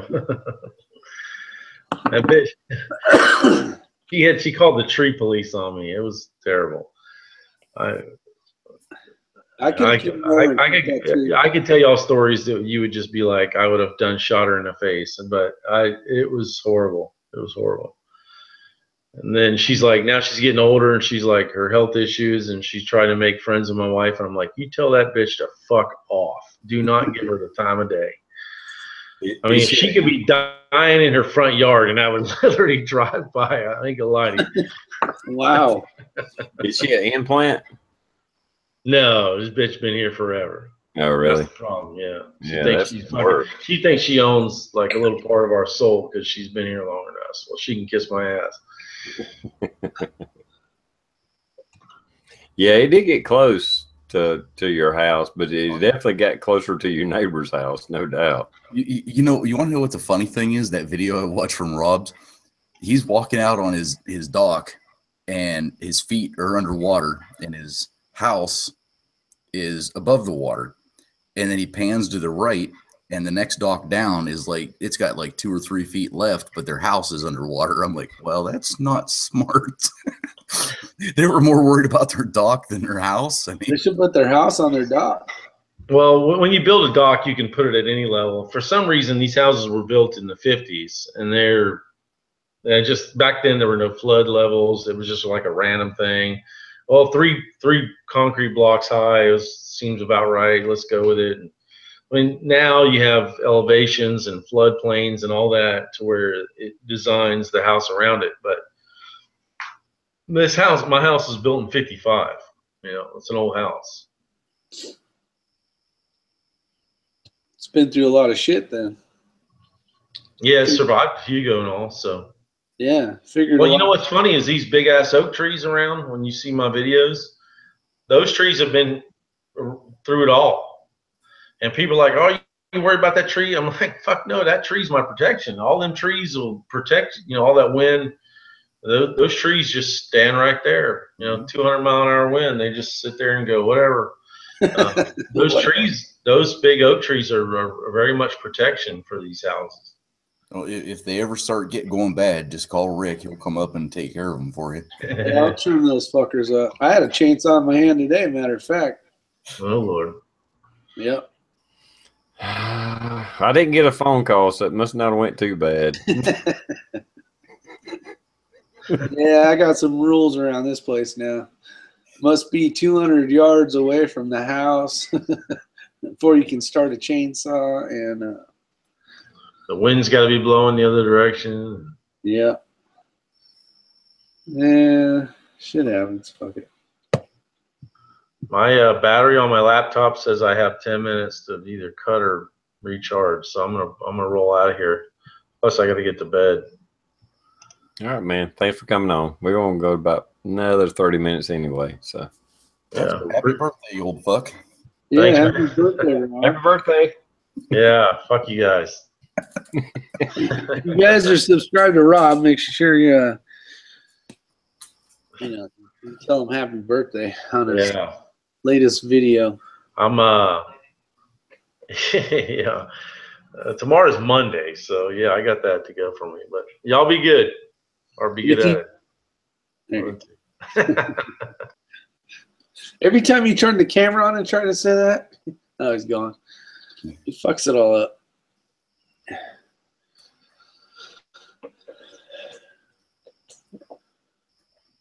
Blue 823. So tomorrow's the big shindig with the Antifa? Well, I don't want to say it's Antifa, whatever the fuck you want to call those retards, but it's definitely a leftist sect coming into the area. I got to travel a little bit to get there, but it's close enough to where it's like, hell yeah, I'm going to go. And it's really, I don't see anything happening. I mean, I think that our small community, the county, I think it's small enough that nobody would let it go to that extent. But there again, yeah, you'll see, man. That's what I'm saying. Before we went live, I was thinking, like TR said, if they bust a bunch of people in, you're gonna have a bunch of people that's not from your community, doesn't give a shit. You may get a whole different type of lifestyle. It might be like you went to, LA County in California for the day or something. I mean, I really fucking hope not. But and this is the thing. I'll say it straight up right here on this live chat, so that if I happen to get in trouble tomorrow, I will be armed. I will have. Well, I'm not going to have much ammo, but I will have ammo. I will have an impact weapon. I will probably be wearing a vest underneath the clothes that I'm wearing. It's just for the unknown. Is it that I'm that worried about it? No, I'm not that worried about it, but it's the unknown. Well, you're preparing. And the thing is, if somebody wants to fucking walk by me, and because I mean, I'm not going to be the guy. These guys are marching. They got their permits. They got all that shit. I'm not going to be the guy with the Trump flag and the Trump hat standing in front of them, blocking them. No, I'm going to stand on the side of the sidewalk, and I'm not blocking them. They can go by. Anybody gets in my goddamn face, there's going to be a small problem. Not a big problem, but a small problem. You invade my personal space, I will fucking tell you to back the fuck off. And if it extends above that, I'm not against punching somebody in the face. I'm not against that. It's not going to happen. I already know it's not going to happen, but I'm not going to be the aggressor. I'm literally going to be standing there. And I think as they all start walking by and be like, hey, how are you? Nice day. I'm going to say something stupid, not, I'm not going to be challenging them or what their stance is. It's going to be an all right, like, hey, how are you doing today? Blah, blah, blah. I might even reach out and shake some hands to see what happens. but I'm not blocking them. I'm not going to get in their face. I'm not going to do this. And if any of the other people that are there that, if they start blocking, start doing, I'm checking out. I'm going to be the puss and I'm going to fucking leave, because that's not what I'm there for. Well, they had a little event here happen in Greenville, South Carolina, over a Confederate monument. And it was about 50-50 from what I gathered from the news. About half and half, those for, those against. And what the police did is they kept them split up. It's like, okay, we'll give you this much time, X much time in front, around the statue, and you can use your bullhorn, you can do whatever you want, blah, blah, blah. And then after their time was up, they swapped places. And then these people got to talk. And they kept it, there was no violence. Mm-hmm. But there was only like, maybe, I don't know, 300 people there, 150 on each side. That's probably about what we're going to have. I mean, it's not going to be, it's not going to be, 3,000 people. Well, I hope not. But, and even I'll tell you what, right now, I will be there and I'm going to fucking look around. And if it all your fucking spidey sense goes off, fuck that. There isn't a video worth making for that shit. Get the fuck out of Dodge. So what happens if someone throws a piss bottle at you? I'll punch them right in the fucking face. Yeah, but they throw it at you. So they're like, if they're 20 feet away. Through the crowd, I will find that motherfucker. I will hold them down, and they will not fucking move until the police show up and fucking arrest them. So what if you get a group of 3? I'm just going to throw these out here because I can't wait to see the real video. So I can say, see that happen. You got 3 guys, and they're all just around you to just kind of, you're Nazi, fucking skinhead Nazi, god dog it, all that, whatever the fuck they say, narcissist and fucking whatever, and they're just on you and on you. What are you gonna do? They're not touching you.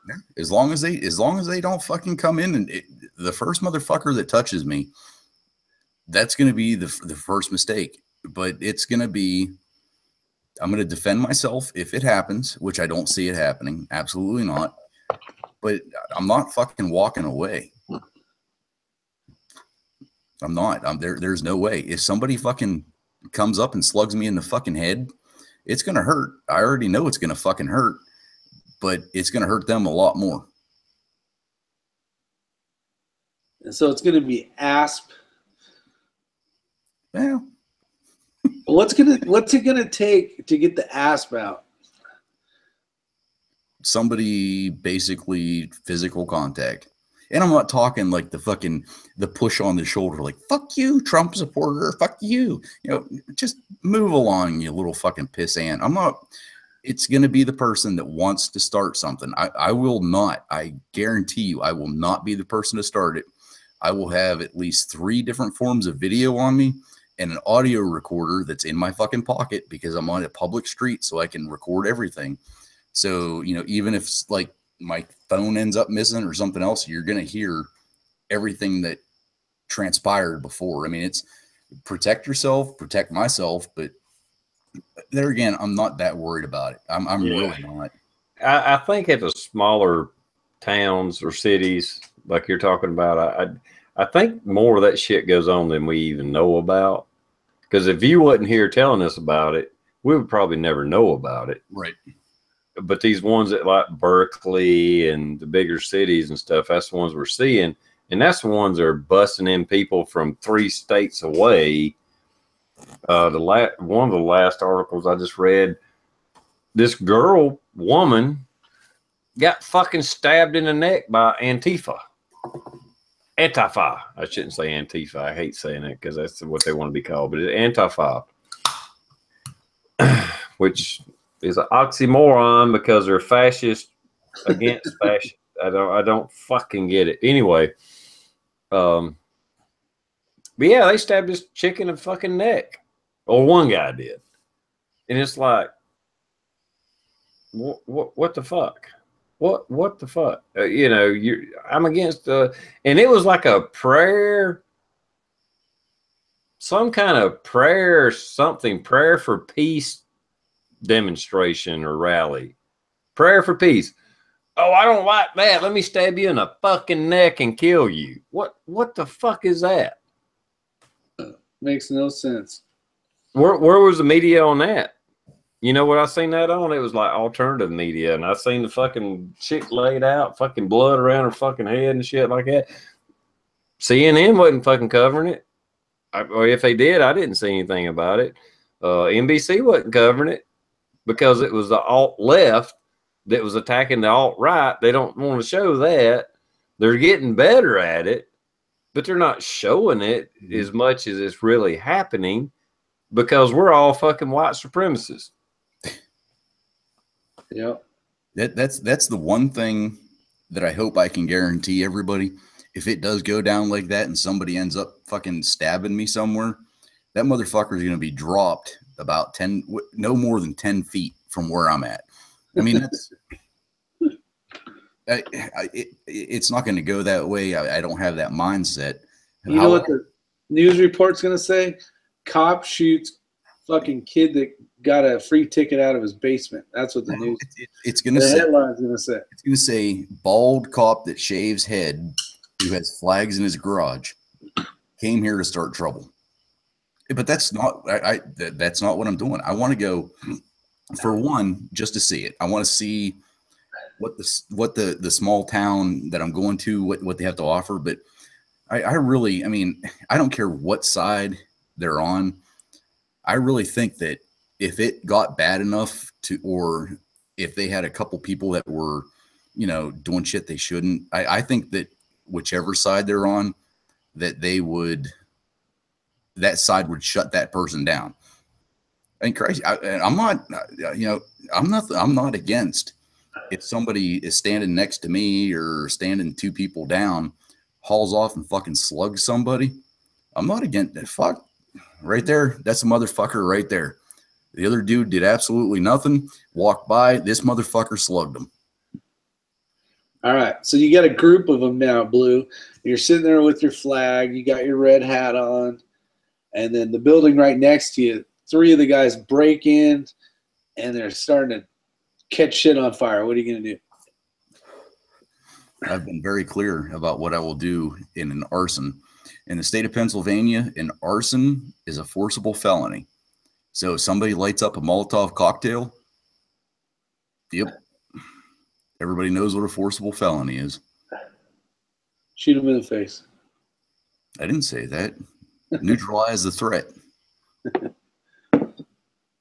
Yeah, exactly. Neutralize the threat. Those are your cop words.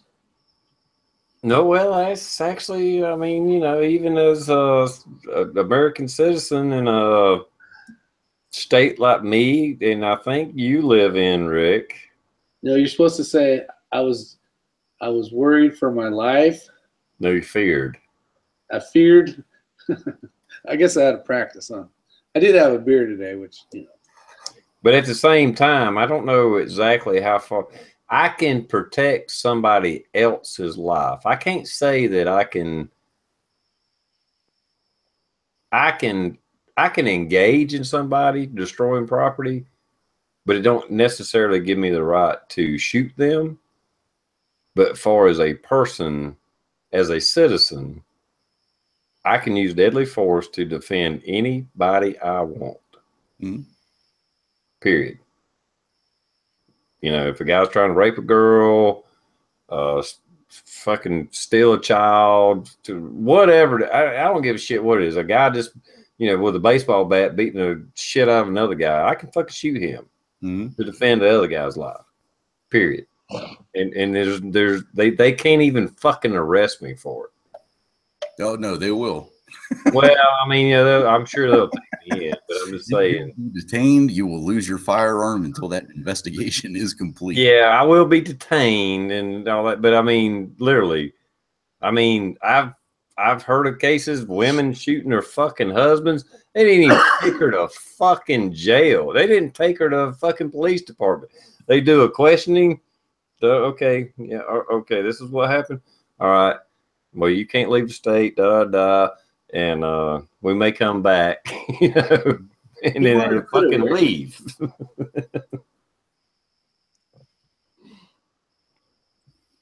No, in there again, like I said, I am not looking for a fight. I am not. Oh, I'm yeah. going down to voice my opinion against their opinion. That's basically what but I'm not even going to voice it. I'm not going to stand there and scream. I'm not going to yell. I'm literally going to fucking stand there. That's all I'm going to do. Like I said, I will even greet them.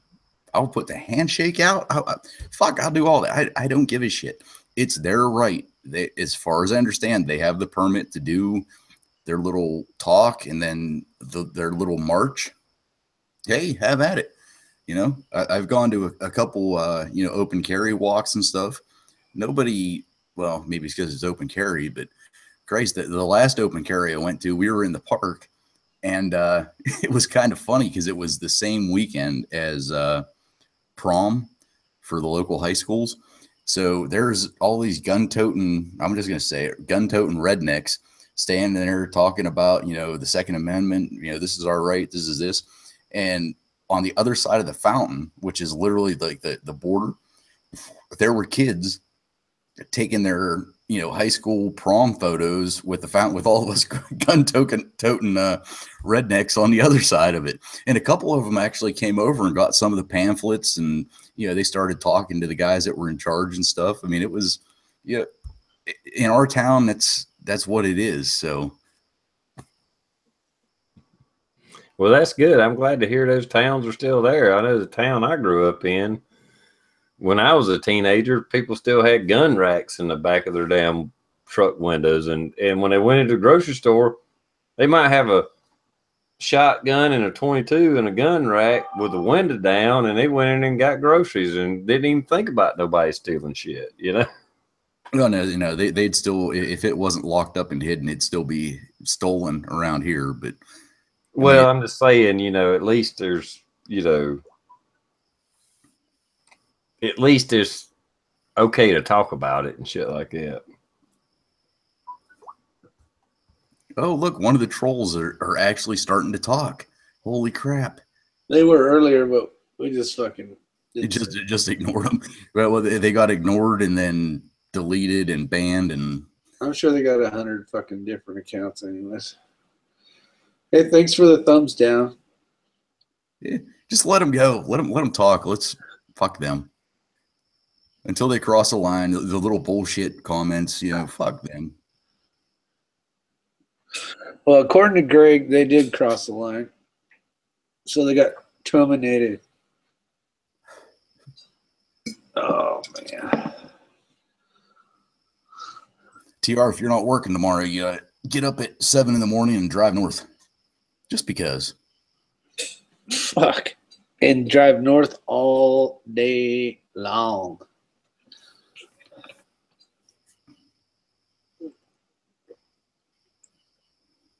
Oh, to that protest you talking about?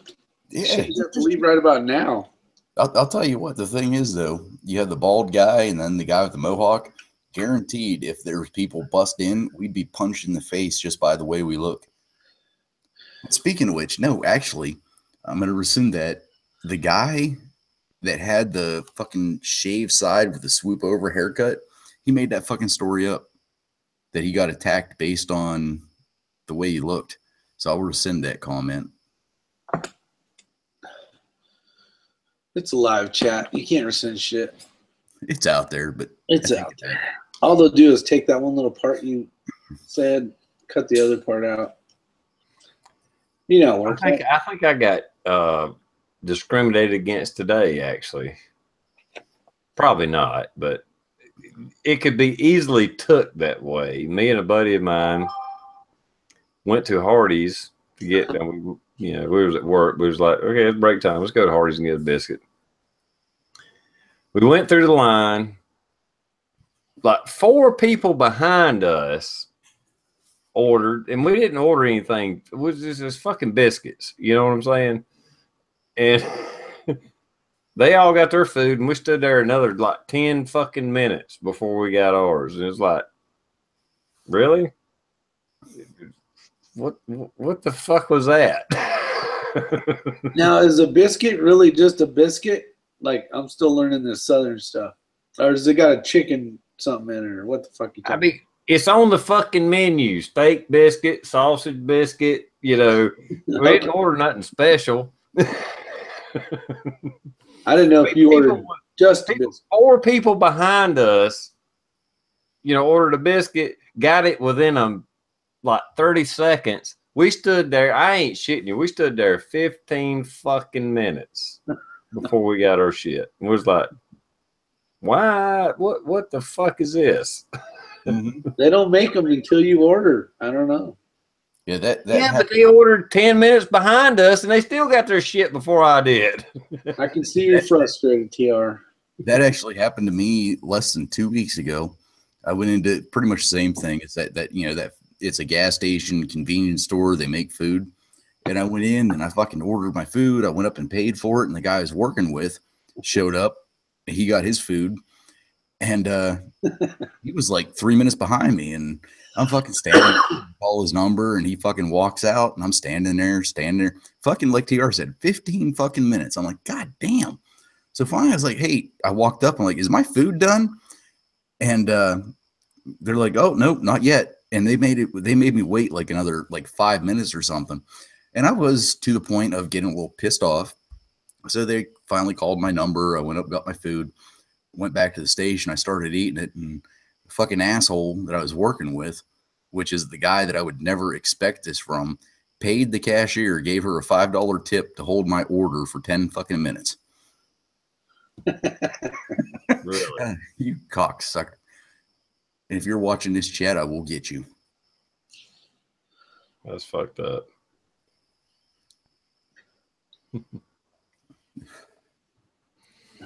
I just assumed it was because of my mohawk. Oh, you're definitely a white supremacist. Yeah, white supremacist because I was, yeah. Or a 80s punk band. And I don't even want to go there, but it was so obvious. It was like, really? Yeah, it'd be one thing if we all had to wait and blah, blah, blah.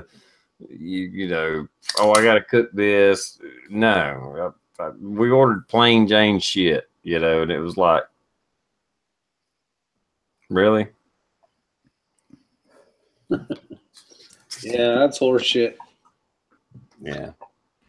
I mean, I didn't get like mad and fucking stomping around or nothing like that, but it was just like, come on, really? Really? Come on, really? Mm-hmm. Like, where's my fucking biscuit at? Said, don't make me go to Bojangles, you fucks. Yeah, well, and that's the bad thing. You got to pay for it, and then you got to stand there.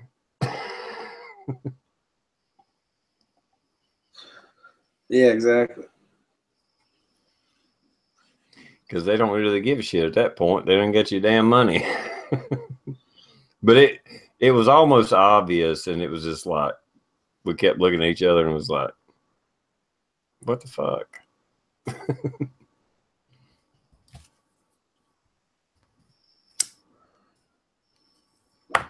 That's interesting there, Blue. Yeah. 10 minutes left. Countdown. And if anybody's interested, Sonia just texted me. That's what I was doing. She is officially moved. She just arrived at her new home. Is she closer now? Oh, yeah. She's about 20 minutes from me. Oh, damn. Oh, shit. Well, we're going to lose So TR. Is she north of you or west? Kind of west. Oh, she's over by me then somewhere. Well, you probably don't know, but she's around Table Rock. But it's like you're north of me. She's west of me. Oh. But only 20, about the same amount of time, like 20 minutes. All right. Well, since she's moving so close, Rick, should we just start planning for this now? You do 1 week, I'll do the next, and you do the next. Oh, man, I know. Now I'm going to try to coordinate that. Yeah. I might be doing some from her house. You never know. That'd be fun. Get her ass on there. She's very camera shy. She may hand me a beer. You might see her arm. That's good enough. She'll be busy. Mm-hmm.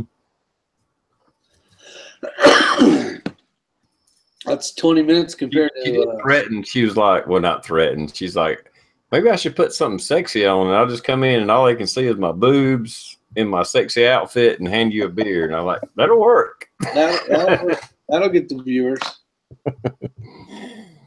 Yeah, I know she's not watching. She's got huge fucking boobs. Fucking huge. She ain't watching right now. Yeah, she just got home. Just got in. He Hopefully she'll go back and watch it. retract that. He wants to retract that, right, Blue? Not really. She knows she's got big boobs. Yeah, she got to stare at him all day long. I wouldn't even leave the house. I'd just be like this.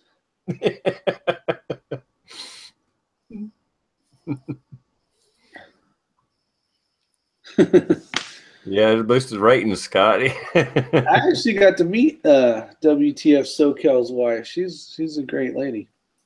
Cool. And I got a 2 thumbs up so I can come back. That was fun hanging out. I've got to meet Rick's wife. She's a very nice lady and a very good looking lady, I would say. I mean, I'm not coming on to her. Don't get me wrong. Don't be I know. Then you got to meet my kids and my dog. And, Yep. well, shit, you've been at, what is it, Christmas Eve? Mm-hmm. What do we do? Thanksgivings or Christmases, right? 2 Christmases?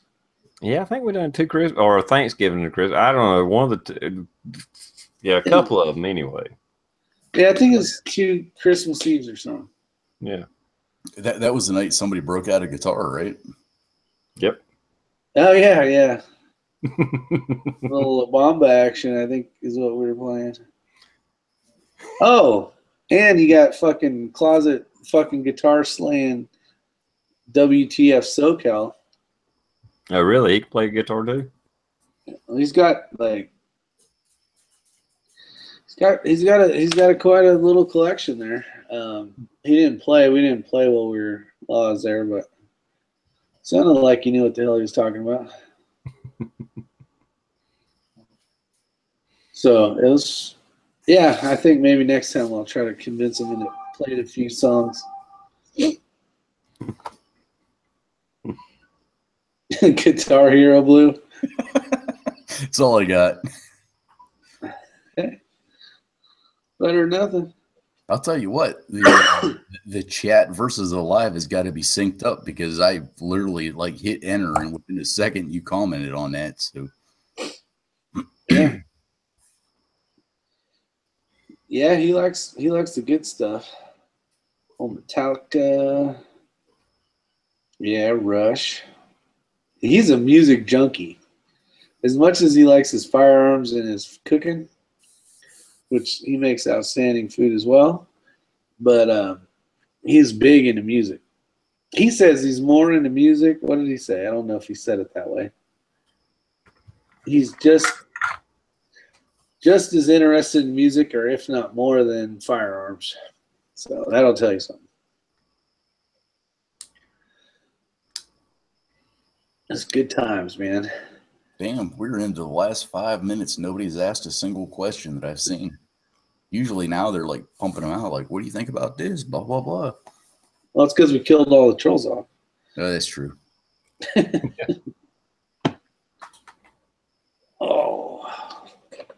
that's the who did that? Rodder, Smoke on the Water. That's the only guitar song I can actually play as well.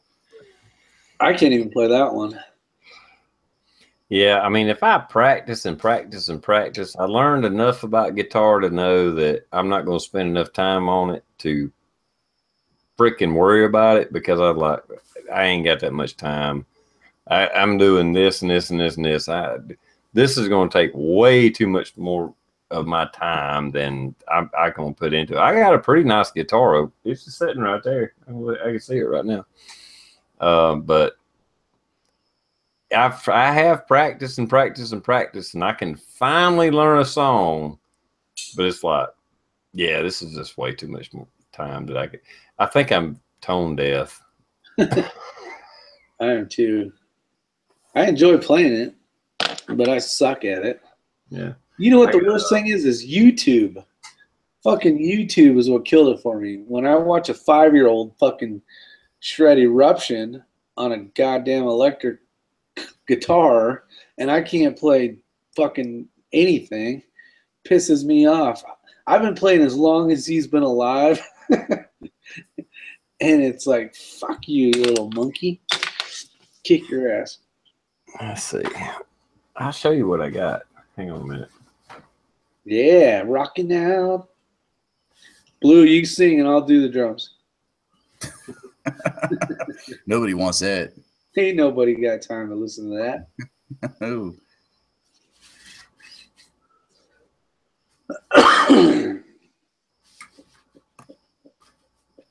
If I ended up dead next weekend, everybody look into ATF sucks. If I end up dead next weekend, not tomorrow, but next weekend. The channel? Wait, no, this coming weekend. Are you talking about the channel? Hell yeah, ATF sucks. I'm just putting that out there just in case. Oh yeah, death threats. I'm just fucking with them. Did I tell you about Numbskull still fucking talking about me on his videos? Oh, I heard you got a trophy or something. Yeah, fucking asshole. I need to just go down there and shoot him in the face. Had to wipe it off. It's fucking covered in dust. But I got a Washburn. What is it? Maverick series. I mean, it's not, big badass, but I got got the Floyd Rose fucking whammy bar thingamajig and the Grover tuners, the lock bar. I mean, I got it's a pretty badass little fucking junk. I know it's not gonna come out. It's like red with a transparent. Yeah, it ain't coming out. It looks cool as shit, but I can't play it for shit. A good fucking dust collector like mine. Like I say, if I really practice and practice and practice, I can get a song down. But it takes me so long to get it that it's just like, nah. Let me just go shoot a gun. We finally have a question. The Crazy Scotsman. He's asking all of us, what did you all want to do when you were younger versus what you do now? I'll go first so you guys can think of that. 9th grade, I wrote a fucking paper for, what was it, social studies or something. It was something weird. But I wrote that I wanted to be a police officer and within the next 5 years become a canine officer and then continue with that and move up through the ranks. I did that in 9th grade and I've followed that to the fucking T. Wow. That's fucked up though. Except for whenever I started the paper off, it was, I watch cops all the time and I think I could be a good cop. And it was like, that's how I started it off because, being a young kid, that's how you start shit off. But because I just like the song, What You Gonna Do When They Come For You. Mm-hmm. See, I wasn't even a kid when that show came out. I was already out of school. I wanted to be a welder. I wanted to be a welder when I was a freshman. And then I worked at a muffler shop from my freshman to senior year at a muffler shop. And everything was overhead welding because lift the car up and you'd be welding all the new exhaust pipes and shit. And my fucking pockets would catch on fire and the slag would run down and stick to my elastic part of my underwear and just burn fucking holes in me all day long. So one day I had my helmet catch on fire because I had my head jammed between a drive shaft and a gas tank and fucking sitting there welding. And I'm like, you know what? I don't want to be a welder anymore. I said, I'm going to go try this firefighting shit. There you go. Right out of high school. I don't think I've ever known what I want to do. I just did. I messed with Mustangs and other, my buddies' hot rods and shit like that. So I was a mechanic for a while, and then I got tired of doing the mechanic work, and I decided to get into industrial maintenance, and I've been there ever since. And it's just a job. It's just a fucking paycheck. So it's whatever, If I was ever going to redo my life, the one thing I wanted to be was a photographer that I didn't pursue. But I guarantee you, after a while, I probably got tired of that shit too, and moved on. Mm-hmm. And can we all agree? I don't care if you're a machinist, if you're a police officer or a firefighter, because that's what we have on the panel. After the first 5 years, it still becomes a job. It doesn't matter what career you go into. I mean, you might have a passion starting out with it. It's still a job. It pays the bills. It does. You want to go in gung-ho that you're going to make the biggest difference in the world, but you kind of settle into yep, that's what I chose, and it pays the bills, and you're doing the time clock. It doesn't matter what you're doing. I made it a good 20 something years before I finally it was boring. Not boring. Boring is not the word. The reason why I went into the fire service because it wasn't the same shit every day. Mm-hmm. But now I'm more administrative this last 6 years, 7 years as a battalion chief. So it's a lot more paperwork and less fun. Before I was a truck captain on a ladder truck, a tiller truck, and fucking had a crew, and it was all fun and games, and we were off having fun and fighting fire, mostly medical traffic accident bullshit. But now it's more administrative, and it kind of it takes the fire and fucking, not fire literally, but takes the fire out of you basically. Because I was never a big freaking fanboy of admin, so. Yeah, because now you're writing guys up for the same shit you used to do. yeah, basically, or telling them they're fuckheads. But yeah, I think I'm a pretty cool boss. The guys like me, but it's because I tell them they're fucking idiots, or I don't paper them. I sit them down and say, man, that was a dumbass fucking move. Like, next time think about it a little more, or do this differently, or whatever. I try not to write paper on people. It doesn't do anything. If there's a guy that needs to be gone, that paperwork trail needs to be made. But for the most part, these guys they just need coaching, the guys honestly are so good that they make my life and job easy. They're not big headaches. They're not big headaches. They're very enjoyable to work with.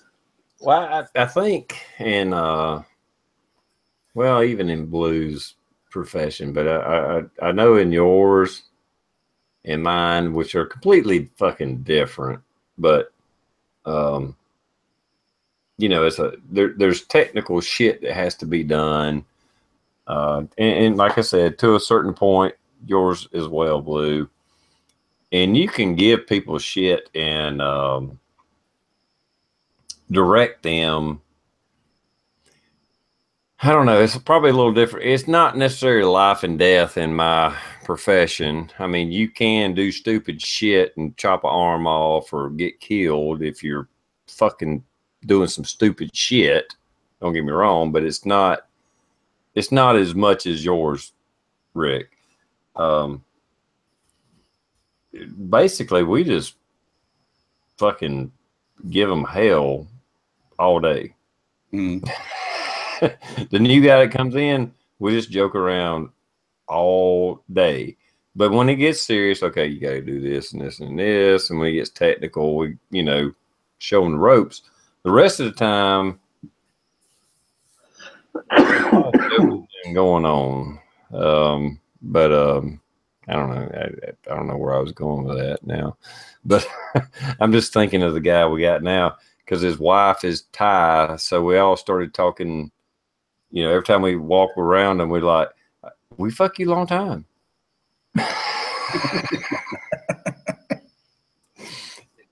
you when you're in the technical field, it seems like you fucking give everybody around you shit. You joke around all the time. Oh, you have to. Well, you know what? And I'm sure Blue can contest to this, is when you see nasty stuff, meaning, body parts, people smush, whatever the case is, you turn it into a joke to basically cope with the guys. That's you're preventing PTSD. Basically, you're turning a very bad problem that's not your problem, really, after you get back from the call, into a joking manner, in a way. Like, I'm very, like, when my kids are bigger now, but when they were little and they would scuff their foot or their knee or something, and they're crying, and it's the biggest fucking problem ever invented, and I'm looking at them like, I've seen worse. Like, like, that ain't shit. But it kind of makes you callous to people around you. It makes you and that's the one thing with this job, because I've been in law enforcement since 2000. Prior to 2000, I was with the ambulance service for 3 years, and it's not that, I mean, you're calloused, but you're calloused toward the people that you're closest to. And that's what fucking sucks, because whenever your kid scuffs the knee, scuffs the ankle, and Rick, I'm on the same fucking boat as you are.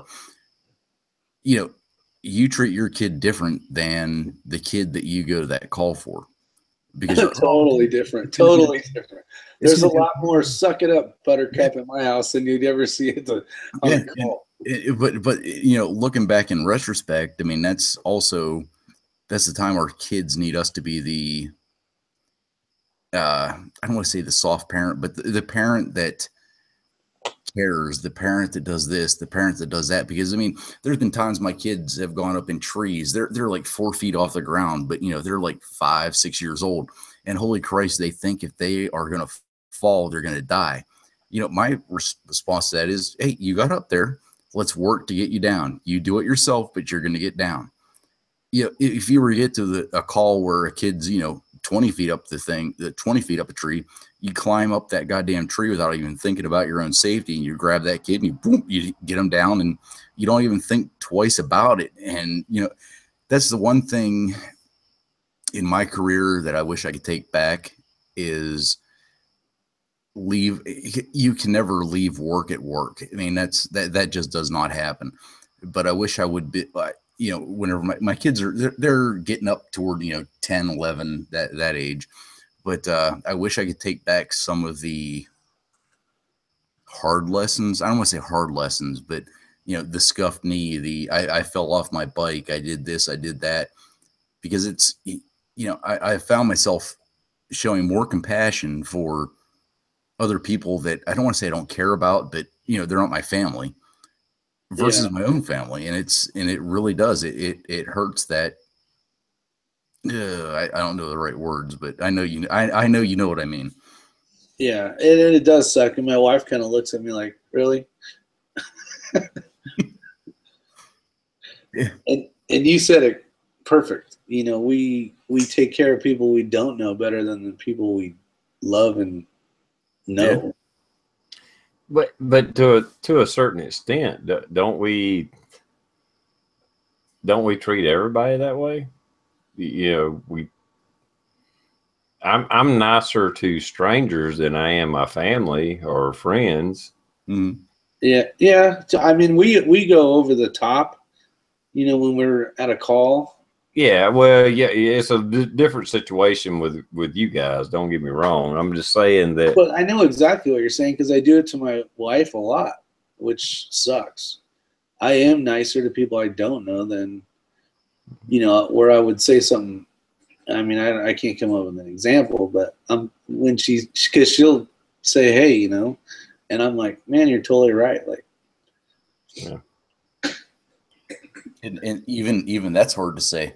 I mean, I'm sure that's just a guy thing across the board, but that's hard to, I mean, you know, I will come down with the God of fucking thunder on my own kids, but I want my kids to grow up knowing what's right and what's wrong. However, I may have just dealt with that same stupid fucking piddly bullshit because parents don't know how to deal with it and call the police. And it's like, oh, instead of being like, you know what, you need your ass beat. Your mom needs to beat your ass. Your dad needs to beat your ass, and then maybe somebody else needs to beat your ass. You want to say it. You want to say it, but you don't. Yeah. But in the household, oh yeah, nothing flies. All right, guys. I hate to be the party pooper. It's 22 and I got a jet. You don't have to kill the chat, but I'm gonna go. No, we've hit 2 hours, beyond 2 hours. It's time to end this. We are out of here. So, Blue, I'm gonna let you do your outro, and you can jet as soon as you do your outro if you need to, and we're right behind you. All right. Well, we will see what happens tomorrow, and that's about it. We'll see what happens tomorrow. I'll upload the videos as quick as I can, but as long as I survive the process, I got to make salsa. So it may be way later. I got to have my priorities in check. God damn it. That's right. Don't forget to send me a bottle. Yeah, I'll do that. I'll send you one. I'll tell you if it's good salsa. Trust me, I know all about salsa. All right. It's not great, but it's damn good. All right, guys, I was saying that and I hit my mute button. I'm going to jet right now, so have a good one. Take care, Blue. All right, Rick, go ahead and do an outro, and then me and you will jump off here too. Have a good night, you guys. Obviously, most of you guys are huge supporters of this channel, so appreciate it. You guys, make this thing happen. And other than that, enjoy some of the videos coming out, and see you guys Tuesday. Well, thank you, Rick and Blue, for jumping in, and Pop's Quest for jumping in and talking a little bit. I know we may have bored people a little bit with a 3-gun shoot, but that was a big deal, and I'm glad you got to talk about it a little bit. Wish Coda Boy could have jumped in, but he had to go to work very early, and wasn't able to jump in. But other than that, thanks everybody. I really appreciate y'all coming in, and I know we don't get serious enough sometimes, but as I said earlier, I'm just tired of being serious. There's a lot of shit going on in my mind. I mean, trust me, I know what's going on. It's just that YouTube has to be fun for me, or I just might as well quit. So we can get serious every once in a while, but only for a short time, because like I said, if YouTube ain't fun, why even do it? So anyway, later everybody, and we'll talk to you Tuesday night at 9:30. Rosie will be there, and we'll have another good chat. Later everybody.